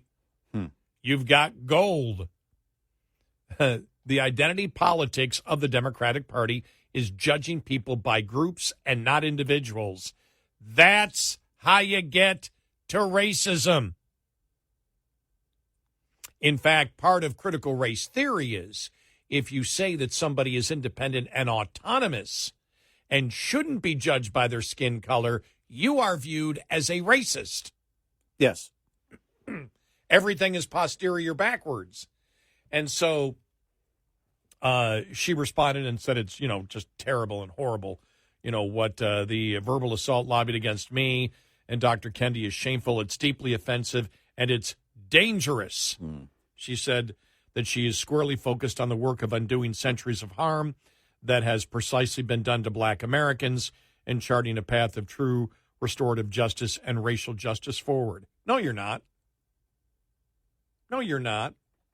No. You're trying to portray that if you have a particular color skin, you had been a victim, are a victim, and will always be a victim. And there's nothing you can do to change that. And that's the core of Critical Race Series, CRT, that the reason you will always be a victim is because whites are socially racist, will never get over it. That the culture of whites, that the racism is so great, it's almost the same as DNA, and therefore society must be set up that all whites are racist. Well, we know that was the logical progression of the Democratic Party because if you don't toe the line and you're black, we'll just talk to Tim Scott about that. Right. Any black conservative. Any black conservative. And this is what we have seen over the years. The media goes after them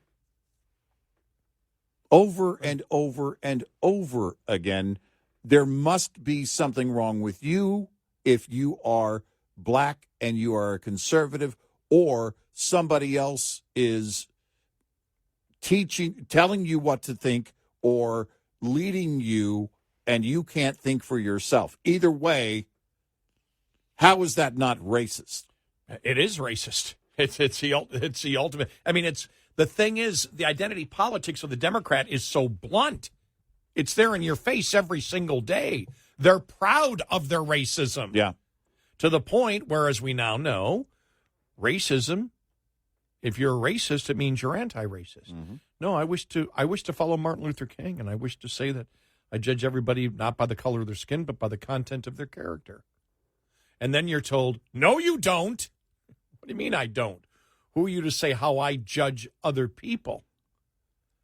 Well, because you have a particular skin color, which means, duh, and you get right to that point. It's like, stop, you're a racist. Yeah. You're judging me and how I think by my skin color. I mean, it's so blunt what they're doing, but it's a great time for Republicans, and I wish Republicans would wake up and understand that the one thing that the Democrats have pounded at them for decades is that they're racist, and this is the perfect opportunity to clearly respond with obvious racism that comes from Democrats and pound it over and over again because it's true. Yeah. But it's like Republicans. We say it once, and if everybody doesn't understand it, we move on to the next topic. Right. No, the Democrats have learned lie repeatedly. Yeah. Lie over and over again. Well, it's the only way you can get and throw the biggest lie, the most fearful lie. Because what you're actually hoping to do, what the mob is hoping to do, is intimidate people away from the conversation and make sure that the conversation is shut down. And they do that by throwing these massive, massive lies about people. And they think they've won every time they do this. They think they've won. You know, Ramaswamy, his comment was very clear. And then the question, to basically throw it back at him for essentially he must be saying that someone is guilty of this or guilty of that, and which means he's racist or he's a bigot.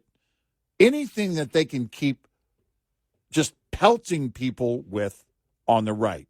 Anyone of color who is a conservative is immediately a target for them. They're going to come after you. We saw it with Mia Love in Utah. The articles that they wrote about her. Well, She seems to be She black. appears to be black. That's what it was, yes. What does that even mean? Seriously. And if you say, well, no, I believe in Martin Luther King, that you judge a person by the content of their character, not by the color of their skin, and we will only cure the problem of racism when everybody thinks of everybody else as an autonomous human being separate from their skin color, Right. hair color, religion, eye color, whatever.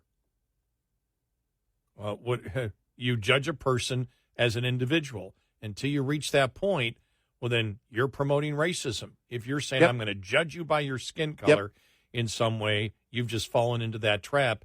And Democrats have been blunt about it over and over and over again. And Presley was right when she made those comments that, if there's a black voice, not voices, Right. that everybody must get in line. And you see it. All blacks must think alike. And therefore, if all blacks must think alike, and if you don't, you are severely demonized if you're black and don't go along with the narrative, which then has morphed right into critical race theory. All blacks think alike or should think alike, and all whites think alike, and they're all racist. They don't know that they're racist. Right. We know that they're racist. We can't explain why. We're just telling you they are. And when they start explaining, well, how do you know they're racist? Because they promote racist things like individuality and autonomy and incentive and work ethic. Right. And all those things are racist. Right. So that's the racism that comes. I mean, they actually are trying to sell this crap. And to the point where now, DeSantis was booed yesterday. And now the left's trying to blame him for the racial shooting in Jacksonville. Right. Like, read National View. Nothing that DeSantis, what they're trying to do is promote their own racist views by using the shooting to do so and blaming it on DeSantis, who's saying, no, we're not going to teach racism. So because DeSantis believes that we shouldn't teach racism, that whites are racist, as a group, you judge groups, he believes that's wrong, then he's responsible for the shooting in Jacksonville. Right. Because in reality, he's an anti-racist. Yeah. And so anti-racists are now responsible for racist, horrendous acts. That's where we are. Because the left doesn't want to have the real conversation. And the other one here is because of Nikki Haley at the presidential debate is abortion. Because the left is going crazy right now. Yeah. They're going crazy on that. Yeah. We don't believe in abortion till birth. Right. All right. That's why she said, all right, pick a date. Yeah,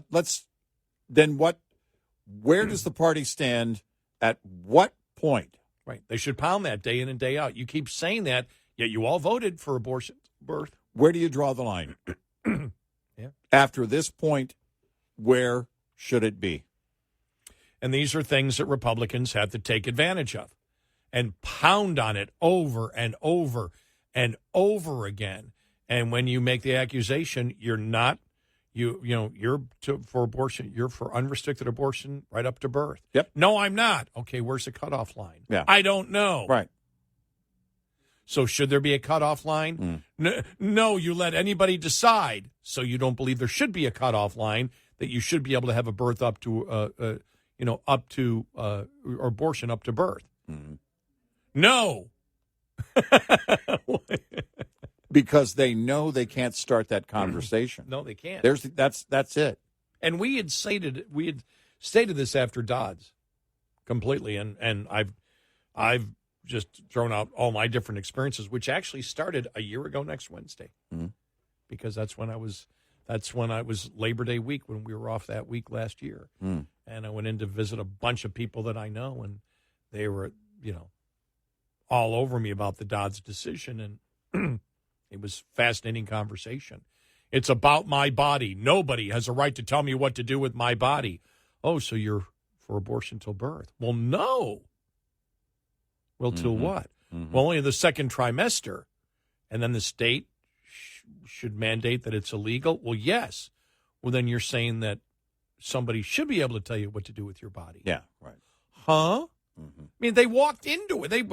It's so funny. I mean, we live in a society that is so tunnel vision in debate and argument and self-analysis of an opinion that I sat there and went, I feel sort of guilty here because this was so easy. And I'm getting this look from them with a complete blank stare. Meanwhile, their conservative friends, including women in the background, were going, yay, behind their backs, like, yay. It was good. And I wasn't trying to argue. They asked me, and I wasn't yelling. I simply said, well, so you're for it till birth. Well, no. Well, then it's not about your body.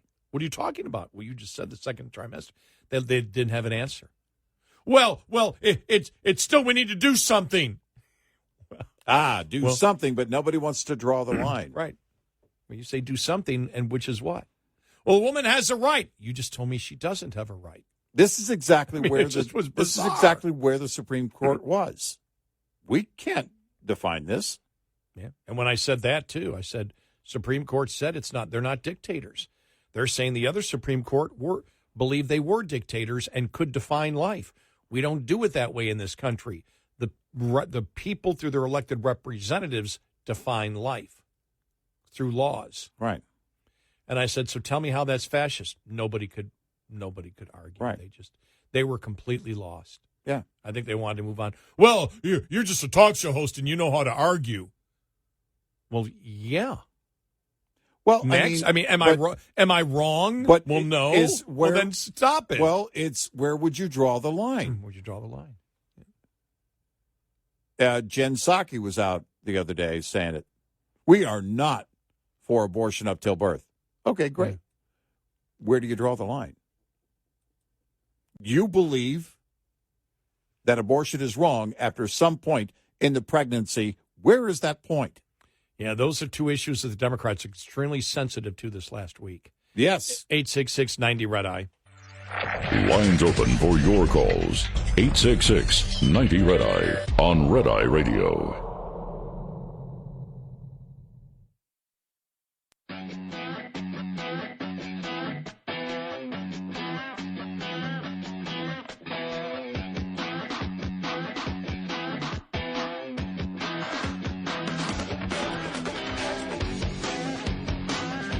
It's Red Eye Radio. He's Eric Carly, and I'm Gary McNamara. Every day there's another story coming out. I mean, the story yesterday, 5,300 emails where Biden uses an alias. And then you see could it be collusion going on between the Department of State, the White House, and the Department of Justice and the special counsel? Yeah. What to make of all of it? Coming up.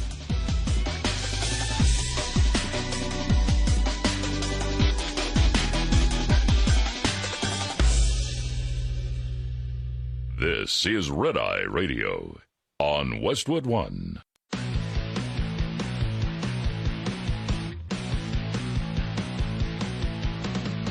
Now, it's Red Eye Radio.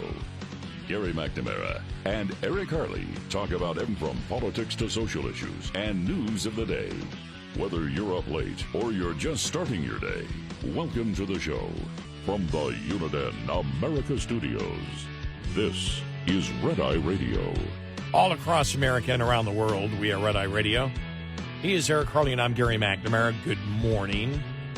I mean, there's so many stories out the last couple of days where it's almost like, I don't know, brain overload.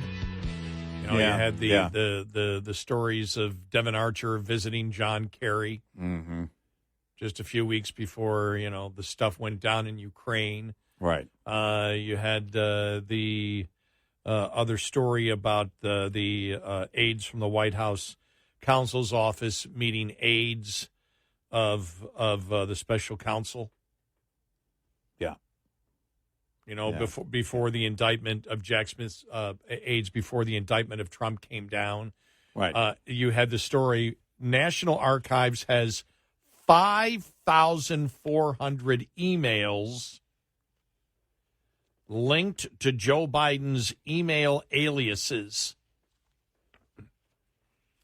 The National Archive possesses about 5,400 emails and records linked to President Joe Biden's email addresses, the House Oversight Committee revealed on Monday.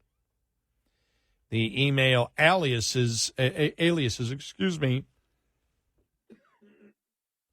Robert Peters, Robin Ware, and J.R.B. Ware were used to share governmental information and discuss business with Hunter Biden and associates, according to the Southeastern Legal Foundation, which filed a lawsuit to compel the agency to turn over the emails. Wow. Said Southeastern Legal Foundation General Counsel Kimberly Herman told Just the News in a statement, all too often public officials abuse their power by using it for their personal and political belief. When they do, many seek to hide it. The only way to preserve governmental integrity is for the National Archives to release Biden's nearly 5,400 emails to the SLF and thus the public. The American public deserves to know what is in them. The House Oversight Committee Chair James Comer in August requested the archives hand over all documents and communications in which Vice President Biden used aliases. Joe Biden has stated that there was an absolute wall between family foreign business schemes and his duties as vice president, but evidence reveals that access was wide open for his family's influence peddling. Comer wrote in a statement, the National Archives must provide these unredacted records to further our investigation into the Biden's family corruption.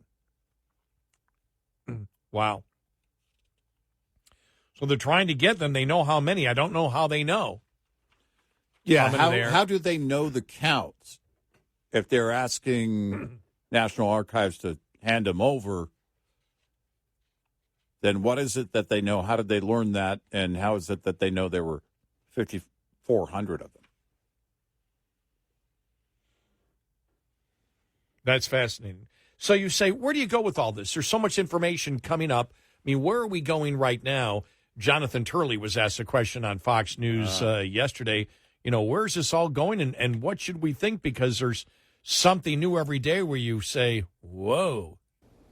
There is a lot, but there's this disconnect. The more evidence we get, the louder the call is from the Democrats to stop any further investigation. Well, it really doesn't make much sense. I mean, we now have a very troubling picture that is composed of financial records with over $20 million that is being transferred through a myriad of accounts that seem overly complex. It seems like the only purpose of those accounts is to hide those transfers.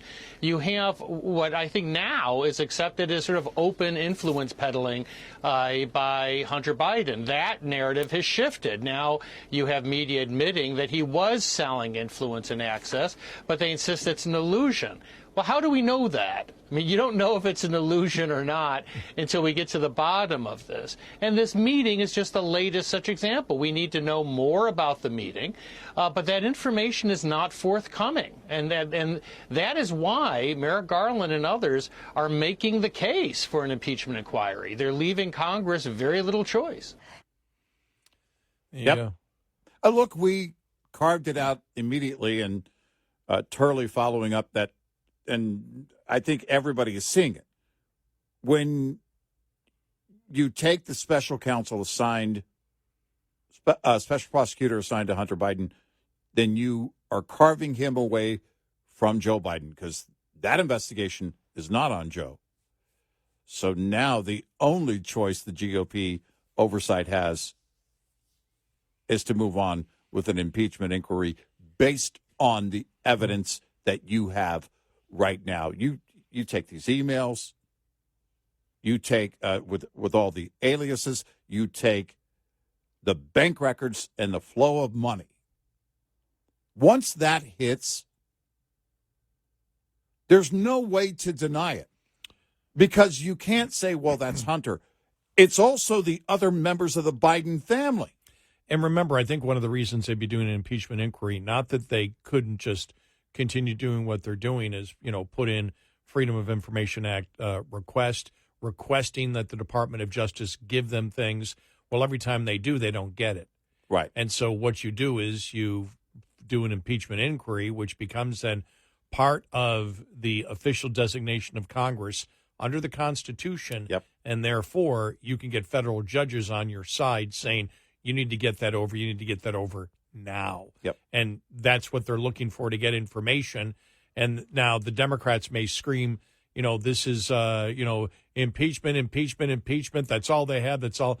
I don't think that's going to really go too far due to the fact that they filed their own impeachment charges quite frequently under the Trump administration. Well, they're the ones that wore it out. Right. So, and I think Republicans can say, we don't know if we're going to hold a vote on it. We're trying to get information. This is the only way we can get information. But as Turley said, the problem all along, and the public knows it. The public knows. They sit and they go, okay, so you're saying that Joe had nothing to do with it. Okay, but Hunter did. Well, what about the 20 fake companies, LLCs they put together? The money funneling through accounts to 9 Biden family members that nobody is questioning. There seems to be something more here, the average person is saying, because it doesn't make any sense to say that, because you're implying that the entire Biden family is corrupt and using Joe, and Joe has been too stupid to know that since the Obama administration began, because this is how far this goes back to. And so the public doesn't buy it. The public knows that it stinks, and that's the problem that Democrats have right now. Yep. Yeah, this is not going away. There's way too much evidence on the table for this to go away. And really, the GOP doesn't have a choice. And again, if you're talking about a special counsel, why was, the special counsel, why was Jack Smith on January 6th? Why, before the indictment, a couple of weeks before, were his aides meeting with White House counsel aides? Right. Why is that happening? Right. That shouldn't be happening. No. At all. No. Why is that happening? Why did Devin Archer go and visit Secretary of State Kerry just a few weeks before the whole Burisma thing went down and Shokin got fired? Why are these, that was Devin Archer, who was, running Biden's company, Hunter's company. Why did he get a meeting with the Secretary of State? None of it makes sense. Why are there 5,400 emails and or records of Joe Biden using fake names? You compare that, if you just take one, you may be able to get away with it. But the totality of everything that exists here, including, as we know, the LLCs, the money being transferred, the $20 million. Yeah. That, think about this. Nobody in the Biden administration has denied that the $20 million wasn't transferred through those accounts. No. Nobody. There isn't any. No. And that's the interesting thing. Nobody is denying. You brought it up earlier when we played Karine Jean-Pierre, and you said, you notice she's one thing she isn't saying. He's innocent. Stop it. We're moving on from this point. They should have the every single day that this is brought up, she or Kirby, they should be adamant, pounding the podium. These are false allegations. The president is innocent. You're not hearing that. Not hearing that. No. It's really, really bizarre. Well, here's my thing, though. Is Biden so out of it that he really doesn't know what's going on? So there really he's just not aware of where it is right now. Because I'm looking at this and it is so badly run. Is it that he just doesn't want to have a meeting with Karine Jean-Pierre, so she doesn't know where to go? He has nothing to offer. Hold on a second. I think you're onto something. Remember what we heard about CIA intel and the intel that would change before it got to POTUS? Obama. during Obama years. Yes. Mm-hmm. The intel would change. What you presented to the commander-in-chief was different than what the officers in the field and the analysts at the CIA put together. We still have a million questions about that. But in this case, we're talking about accusations directly aimed at the president. And a couple of things. He can't sit and have a conversation with anybody internally. I'm not talking about an interview. I'm talking about in a meeting. So what do? Well, you've got to, number one, create plausible deniability. What's the one thing about Biden when he goes out into the public and he goes off the script? He'll repeat things. You know, remember when he was saying, they told me just before I came out here I'm not supposed to take questions, but you know what? I'm going to take questions. Yeah, we'd like to ask you about Hunter. We're not taking questions. But he would say things that clearly somebody said to him recently, he would repeat them.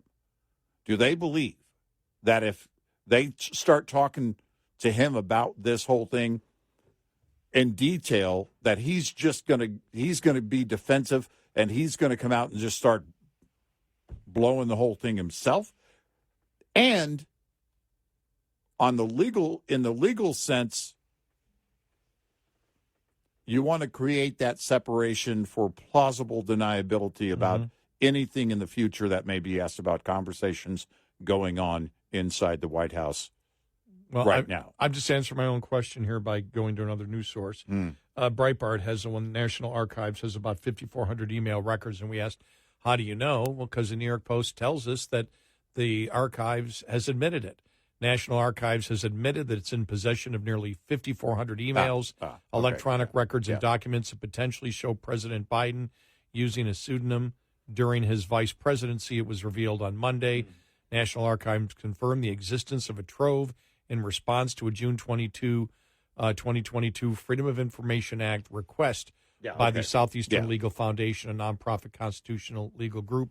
The request for emails was asked pertaining to the accounts of Robin Ware, Robert L. Peters, and J.R.B. Ware, aliases the 80-year-old president was known to use in the White House during his time as President Obama's vice president. The Southeastern Legal Foundation, when they got him to admit it, think about that, from June of 2022 till now,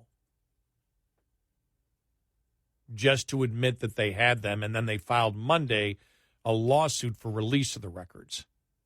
Okay. They're just wanting them handed over. We already know they exist because NARA has admitted they acknowledge that they exist. And now the Southeastern Legal Foundation on Monday filed suit. Well, that could take another year. But if you know that they exist already through this, and you're Congress and you're doing an impeachment inquiry, we want them next week. Oh, yeah. And we're going to a judge to get, and if you don't give it to them, we're going to a judge, and we need to get this thing done. Remember, you and I talked about there's just a little over, you only have a year and a half left. A year and a half does nothing in an investigation to do something. But if you're doing an impeachment inquiry, then you're trying to get as much information in as short a period of time, and you use federal judges in order to get what you want from the federal government. And I would think that with everything we know right now laid out before a judge, you have some pretty good circumstantial evidence as to what's going. At the minimum, you have some great circumstantial evidence, and even more than that. Well, think about this, because probable cause, I meant, not circumstantial evidence. Right. Probable cause. If the White House tries to deny, if they don't deny, if they make an excuse, well, quite often top officials use aliases in communications. You can't say that, because what are you doing? You're admitting that he was part of all these emails, that was him. So where do you go if you're the White House? Try and say that wasn't him? There's nowhere to go. It all depends what he was doing in those emails. Well, that's it. But, I mean, first of all, it connects him to Hunter's, the whole, I didn't know anything about his businesses. Of course, that was blown out of the water a while ago. Yeah. But it gets you closer and closer to the fire. 866-90 Red Eye. Hi, I'm Jen Loomis, a transport safety expert at J.J. Keller, and I'm here to share a tip on roadside inspections. Drivers must always be prepared for a roadside inspection. This means drivers should always have their personal, vehicle, and company credentials organized and ready, and having any shipment paperwork such as bills of lading or hazardous materials shipment emergency response information organized and ready for the inspection official. Just an FYI, the top 2 violations written against drivers every year, as well as during Operation Road Check, are log, general form and manner, and log not current. Both are completely avoidable if the driver keeps the log accurate, compliant, and current at all times. Having the vehicle ready for inspection involves the driver conducting daily inspections and making sure any problems that are discovered are immediately corrected. Vehicle readiness also requires the company to make sure that the vehicle is current on all scheduled maintenance and that the maintenance schedule is adequate. This will make sure the driver is being given a sound vehicle to start with. This tip was brought to you by J.J. Keller & Associates. Visit us at jjkeller.com. Get in touch with Red Eye Radio, toll free at 866-90 Red Eye.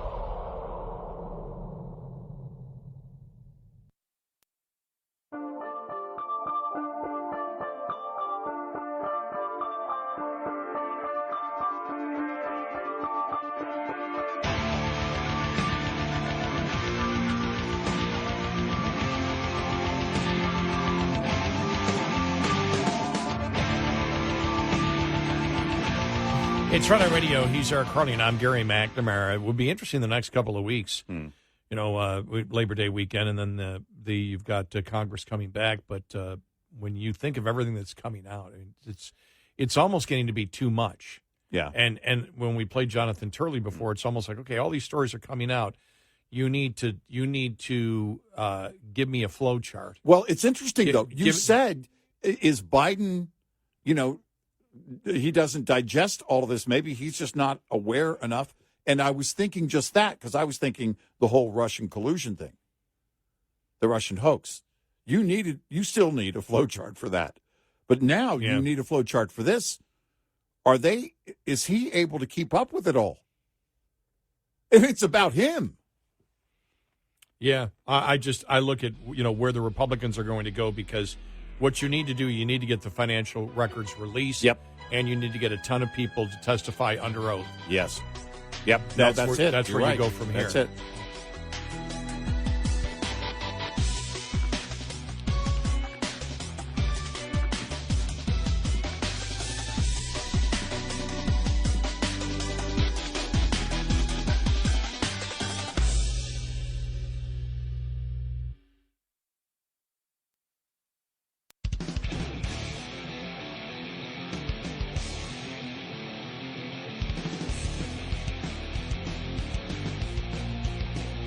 Giving you 70% each night. Eric Harley and Gary McNamara on Red Eye Radio.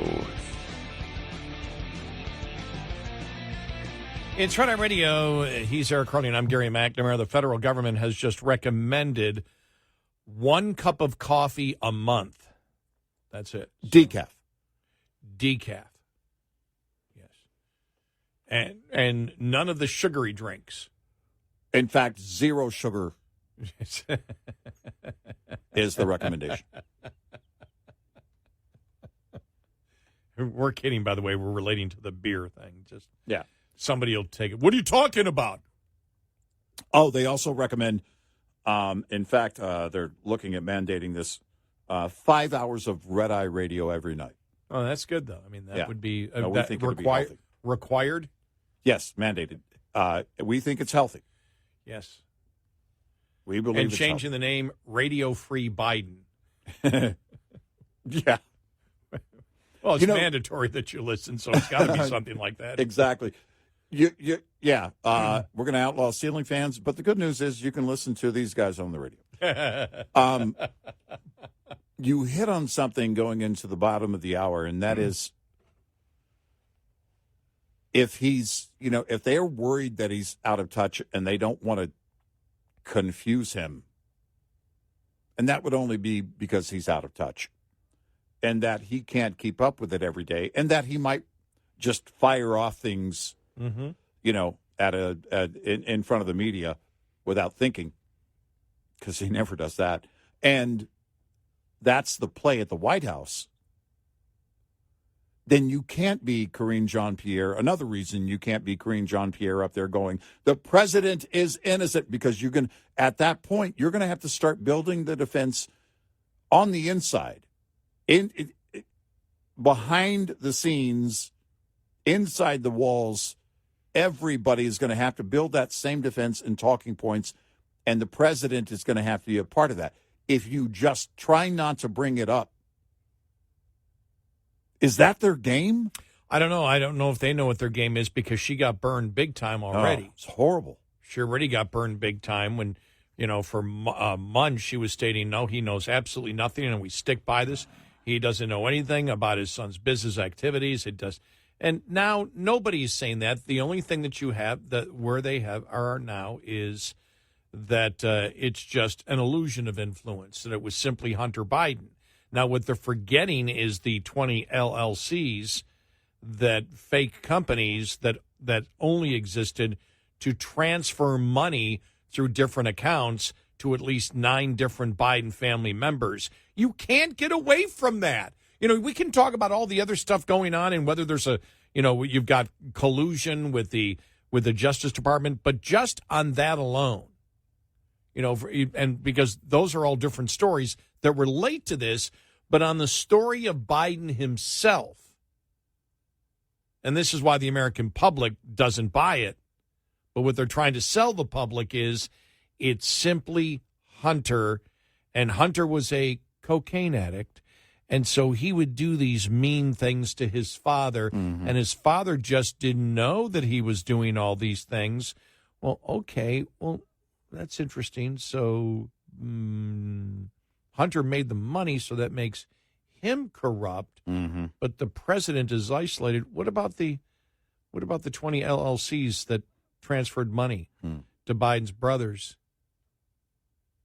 and grandchildren and other family members, a total of 9 of them? Explain that one. Right. Nobody has said a thing about the families except for what we've learned about the flow of money. And this is where the Republicans have to directly hit the members of the media. This is where Chuck Todd's going to be gone, next week?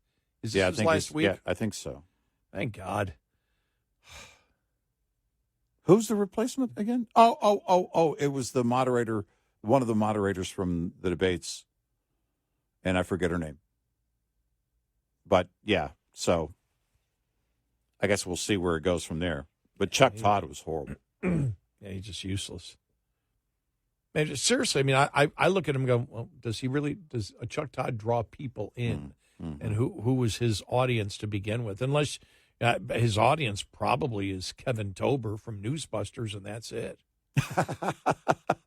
The crew over at Newsbusters. Yeah, the crew at Newsbusters, you got We're number one with all of the people at Newsbusters. Yeah, I mean, their whole job is we watch the liberal news in order to analyze what's going on and and whether they're actually covering the truth, and they're really the only people watching Meet the Press. Well, Kristen Welker, Walker is the will be the new host at Meet the Press.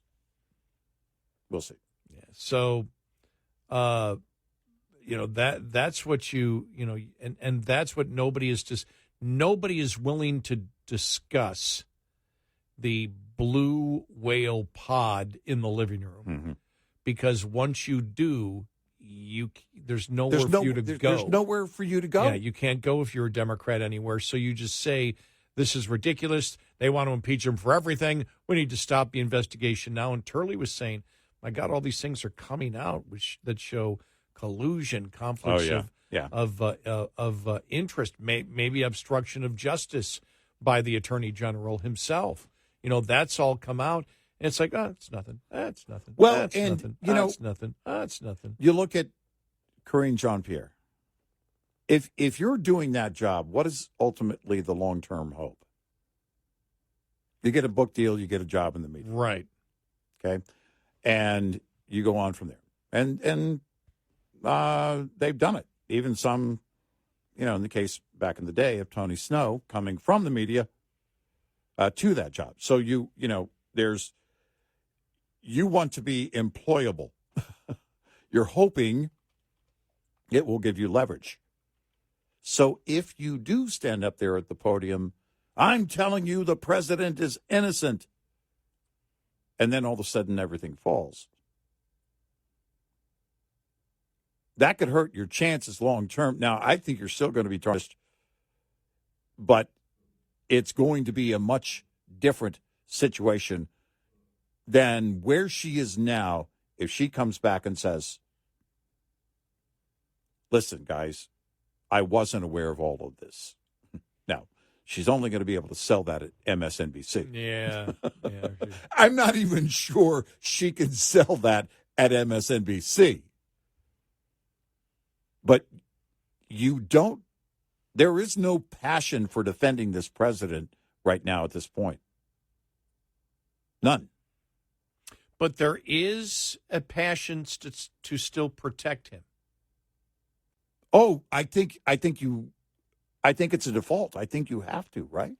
Because if this was and someone said it the other day, they said, my God, this should be the number one story with everything going on. I mean, the entire thing, because of how big of an influence peddling at Views, and with the 20 LLCs and the number of bank accounts and the money funneling to the president's family. My God, if this has never existed in modern American politics, anything close to this. This should be the dominant number one news story. And so maybe they're not defending him as much anymore, but they're still covering for him. So I was thinking about this over the weekend. They get to a point where things are mounting and the GOP brings more and more to the table. Biden's arrogance, I believe, and defiance, if he's going to step down, he's not going to step down for them. They'll announce he's stepping down for health reasons. Now, that's been floating around social media maybe since the beginning, since January of 2021. But it wouldn't surprise me. I'm not going to predict that's going to happen because nobody knows. But it is right out of his arrogant playbook. I'm innocent. I'm stepping down for health reasons. And then he's out the door. Now, here's the question. If that happened, is the GOP done? Now they're done with impeachment because that's, or are they? Are they done with let's say the inquiry itself gets to a certain point, rises to a certain point, because like we said, you're not going to be able to deny the flow of money. I'm sorry, there's no excuse. You know, I would have said so that it was a greater possibility until you had both the Biden and Harris camp come out furious about what Newsom is doing, that Newsom's going to debate DeSantis on Fox News. They're just livid about that. So I don't sense that that's what's going on. I think the speculation is there that he may be forced to do it, but my gut tells me they're not there and haven't and you could well be that right in the White House. Because using my own same logic, his defiance and arrogance means he'll never step down. Yeah. Because you're telling him he needs to step down. Yeah, I'm not stepping down, Jack. I'm from Scranton. I'm ready. That's also who he is. I mean, that's. Does anybody ever tell him to stop telling his delusional lies, the stories that he keeps, throwing out, the yarns that he's had for years, that are false, and he repeats them over and over again? Well, you could have 1 million advisors telling you that every day, that it's hurting you. But by this point, what does it matter? Because it was early on, it was spring of 21. And I can't remember if it was the Washington Post or New York Times or what liberal media outlet wrote the story, the bizarre set of lies Joe Biden has been telling for years. And is it just to the point of you're not going to tell him because his mind just fires off. Whatever his brain fires off, he's just going to say it. And you can tell him until you're blue in the face. Don't tell him because he'll get defiant. The more you tell him, the more you advise him, the more he goes out to the podium. Well, they were telling me not to tell all these lies, but I'm going to line up these. The more they tell him to do something, the more defiant he is. That defiant nature is to the bone, Jack. Yeah. So there was such an uproar over the Gavin Newsom debate the other day from both camps. Because I do think that the Harris camp is looking at this and saying, well, how dare you? If Joe is going to bow out, right? Well, he's pushing me aside. He's going to argue He's going to argue with DeSantis. That's a huge. Think about that. We don't put it in this way because we talk about things like, the people are concerned with the economy, right? The inflation, illegal immigration. But when you look at it, as to, they seem to be completely clueless to all of that. Yeah, right. I mean, so because the things they're debating right now and the things they're doing seems to be completely clueless. You have to ask, how clueless is Biden on everything? I mean, they keep him away from everyone. Yeah, to the point where we've never seen. He's a liability. We've never seen a president that's been this isolated in modern American history. Maybe you might say Roosevelt was. Well, okay. But Roosevelt, because of his physical condition, which would be the same technically here, different physical condition, his mind. What about Newsom on this? Look at Newsom as Hillary was in 2016. And Bernie would be both Harris and Biden combined, right?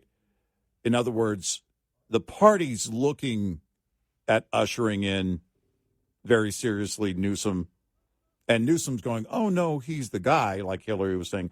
Oh, no, Bernie's doing very well, and there was never a chance Bernie was going to be the nominee in 2016, and they're just setting it up. And at the White House and the VP's office, how dare you? But the party's going, we need to do something. Yeah, they're furious at Newsom. Right. He's bypassing it, and he's making it seem like I'm not going to run. Right. Interesting. 866-90-RED-EYE. Get in touch with Red Eye Radio, toll free at 866-90-RED-EYE.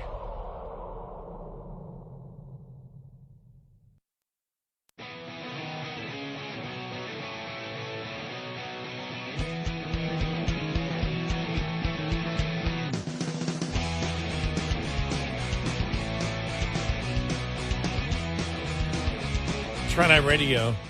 He is Eric Harley, and I'm Gary McNamara. So it's looked like it's going to be a major hurricane by the time it hits. Yeah. So Florida, of course, gearing up for what they believe will be a Category 3 hurricane before it makes landfall, which will be late Tuesday into Wednesday morning. And we're following everything from the National Hurricane Center and more, so stay with us.